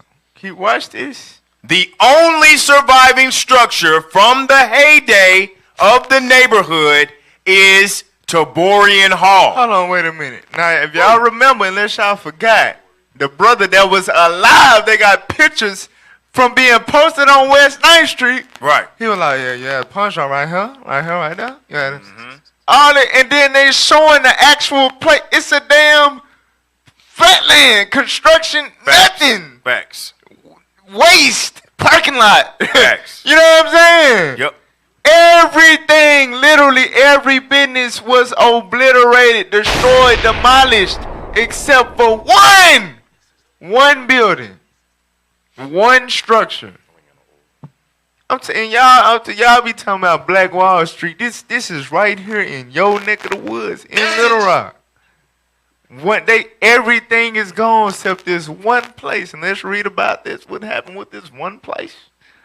Read on. Taborian Hall, which was listed on the National Register of Historic Places in 1982. Watch this. In 1991, Arkansas Flag and Banner purchased the building, and business owner Kerry McCoy began working to renovate Dreamland Ballroom. Yeah. In 2018. Right. It was announced that the U.S. Department of the Interior and the National Park Service planned to award a $499,668 improvement grant for the ballroom's restoration. Wait a minute. But what did the broad Hold say? on, wait. Damn. $500,000. She get $500,000 to fix this stuff up, turn it back to, you know what I'm saying? I hope they're paying attention. I'm gonna keep it like it is. I'm gonna leave it just like Cracks that. in the roof. Come on now, dog. The decaying building, the roaches, the rats, I'm gonna take the $500,000 to the bank. the mold, the mildew. I'm gonna fix my house. I'm not fixing that. Right. building. I'm gonna leave that building exactly how it Cause is. don't nobody want flags and banners no damn more. She needed a damn bankruptcy bailout or something. Facts. She needed that damn. Nobody buy no damn flags. Facts. The hell? Facts. Flag of better business going down the drain. So you finesse, you know what I'm saying, $500,000. Come on now, Talking about dog. you gonna restore the ballroom and then get on a documentary or something. And reveal Gonna yourself. leave it just like it is. I'm not restoring a damn thing. That's what she said. They the damn devil. Come on, man. And then pocketed $500K on y'all. They the damn. Damn, Kerry McCoy. She deserves some slaps. So yeah. That's Kerry McCoy. We gotta start slapping these ones. That's really wild. Give Mike a 2 and 2. I'm gonna close it out with this. This is America. I'm tired of this, man. For real though. We read this last time. Let's get to the point. The book of Micah, chapter 2 and verse 2. And they covered fields. And Covered fields. They see what you got, what you had, whatever your last surviving bill. Oh, I want to buy that. I want it. Okay, read on. And take She need to sell it and give it to the poor. Facts. It could be You know what I'm saying? It could be a place of refuge. But they covered fields and what? and take them by violence and houses and take them away. So they oppress a man and his house, even a man and his heritage. They oppress a man in his house, even a man in his heritage. She finessed our last surviving structure from West 9th Street. She done took it and finessed $500,000. I hate it here. This you can't make this up. You can't. They the damn devil, bro. That's right. I tell you what though, if we want to read verse 1. We did last, but this one I'm just gonna get to it. All praise to the Most High. But yeah, they very deep. It's coming. Yep.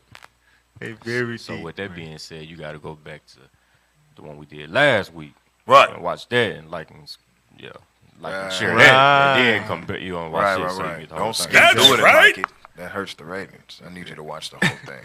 Right. All praise to the Most High. So, yeah, man, that's more truth about Dreamland, Little Rock's Black Wall Street. All right, Lord's willing, y'all got edified on it. Y'all understand your enemy then is still your enemy now. Facts. Nothing changed.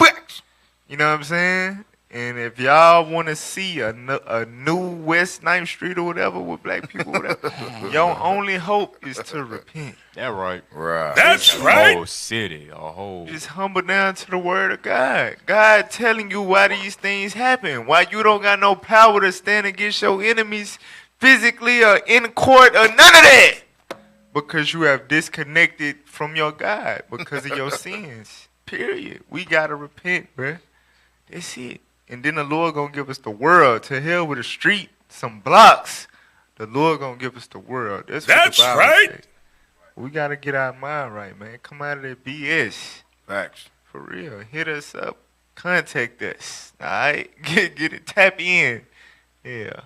If you really want to see something shake, man, tap in with the brothers on Let's Talk Truth Radio. For real, though. That's right. Y'all continue to tune in. If you want to learn your nationality and more about what we do, give us a call, 855-484-4842, extension 751. Call in on the radio show, next episode we have, and the ones to come at 1-833-878-7234, extension 7, so you can talk your truth as well. Hey, put anybody to the test, anybody that's questioning the doctrine we bring out and anything like that, hey, we will smash it and then pass it to somebody else. All right? So, anything else? We was in the community last week on 12th Street. Right. You know, so we did that. We cleaned up the community. So, we could play that. Play a little promo. Yeah, play that promo real quick while we get this, while y'all get that together. Put that back on the screen.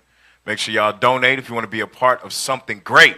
Donate to the Booster Club at IUIC.fundraising at IsraelUnite.org, because we got to push this gospel to the entire planet Earth. All right? So play that real quick. Show y'all how we got in the community. Because y'all might think we just some little young dudes that just be on here just talking and saying crazy stuff, not knowing what we really about. Right. Like you said, we really about that action. Right. We about that action. 2 hours later. So call me my phone. Titus Telegram is the computer, right? Yeah, he sent it to me. Just go to my, what's the name?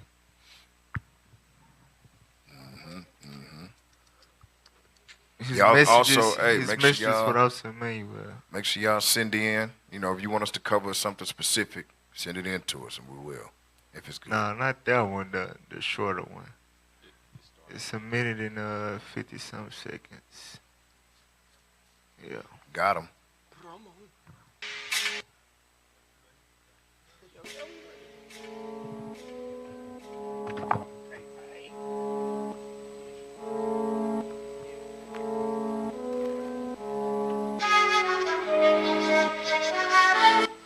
Hey, Shalom, Most High in Christ bless. You got IUIC Arkansas, Officer Emmanuel. Officer Baruch. All right, we out here today doing a community cleanup in the community of the west side of Little Rock, 12th Street in particular. As you can see, you know, the 12th Street jungle. It's notorious. They had the biggest housing project in Little Rock. They shut it down, but the people still living out here in poverty and whatnot. We actually known for coming out here in this pick-pack plaza and whatnot, blasting and rebuking all the drug dealers, the drug users, and the gang bangers and all that, telling them to come out of their filth, right? So we trying to do our part to show the people that not only are we gonna tell you to come out of the filth, but we gonna come and clean up your damn filth. That's right. That's right. For real, we coming to do our part, shine a light to the community, show them that we don't just dress up to come out here and yell with a Bible. Right. All right, we really about that action. You know what I'm saying? Yes, sir. Say all praise to the Most High. We out here. We come in numbers, so we're gonna go out in Lord's will. Our people can see us in good numbers, and knowing that we able to help move them forward in the right direction by our actions. All right. So all praise to the Most High. Shalom. Shalom.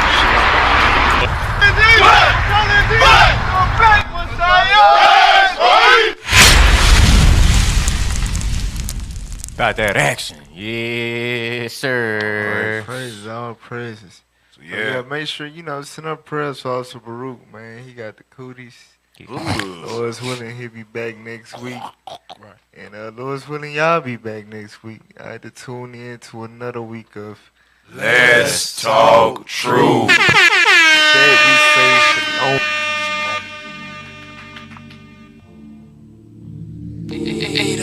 Yeah. Woke me up from a slumber. It get deep. Most I sealing the instructions in my sleep. Told me, son, to make it up, you gotta eat.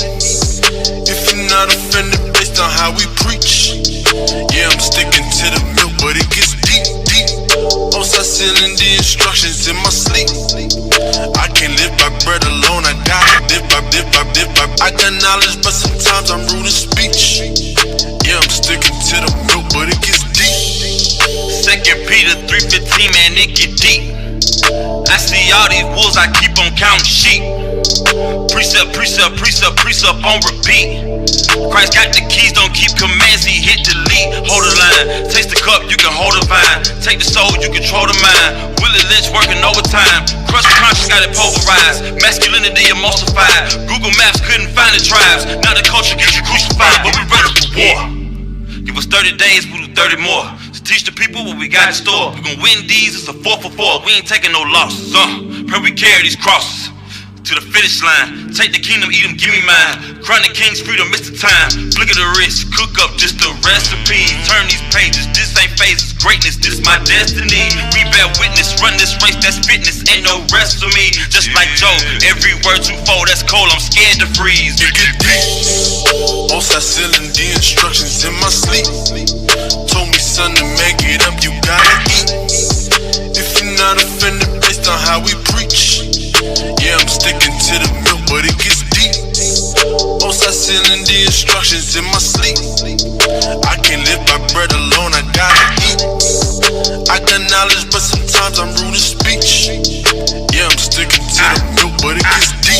Call the crown the king, showing the finer things. We on the milk. Watch how I shine like rings. Light up the house and things. Straight out the script. Line about God, it seems. Straight out the Bible belt. We from the silk. Look for Messiah the king. Come with the clouds and pain. We bout to deal. I ain't sorry about shit. Wildin' out like I'm Nick. Y'all know what it is. The prophet's back, no counterfeit. Y'all gon' have to kill us dead. Put 2 to the head. Regenerated at your neck. Yeah, get deep. They faces get red. It's blood in the streets. My angels get fed for the death of the sheep to get deep. Screaming Black Lives Matter, y'all just LGBT. Cut. Acronyms, we the chosen CMC. Real deep, let me show you how deep it get. Them fake Jews, they counterfeit. They stole our identity. Now they call us anti-Semitic. Damn devil, Revelation says it. The Israelites gon' let them have it. And Lord's will, I'm in the mix. All nations getting their face fixed. Hear a voice saying, come up hither. Some of y'all think this hate speech. Read the scripture, let the Bible speak. Outside selling the instructions in my sleep. Told me, son, to make it up, you gotta eat. If you're not offended based on how we preach, yeah, I'm sticking to the milk.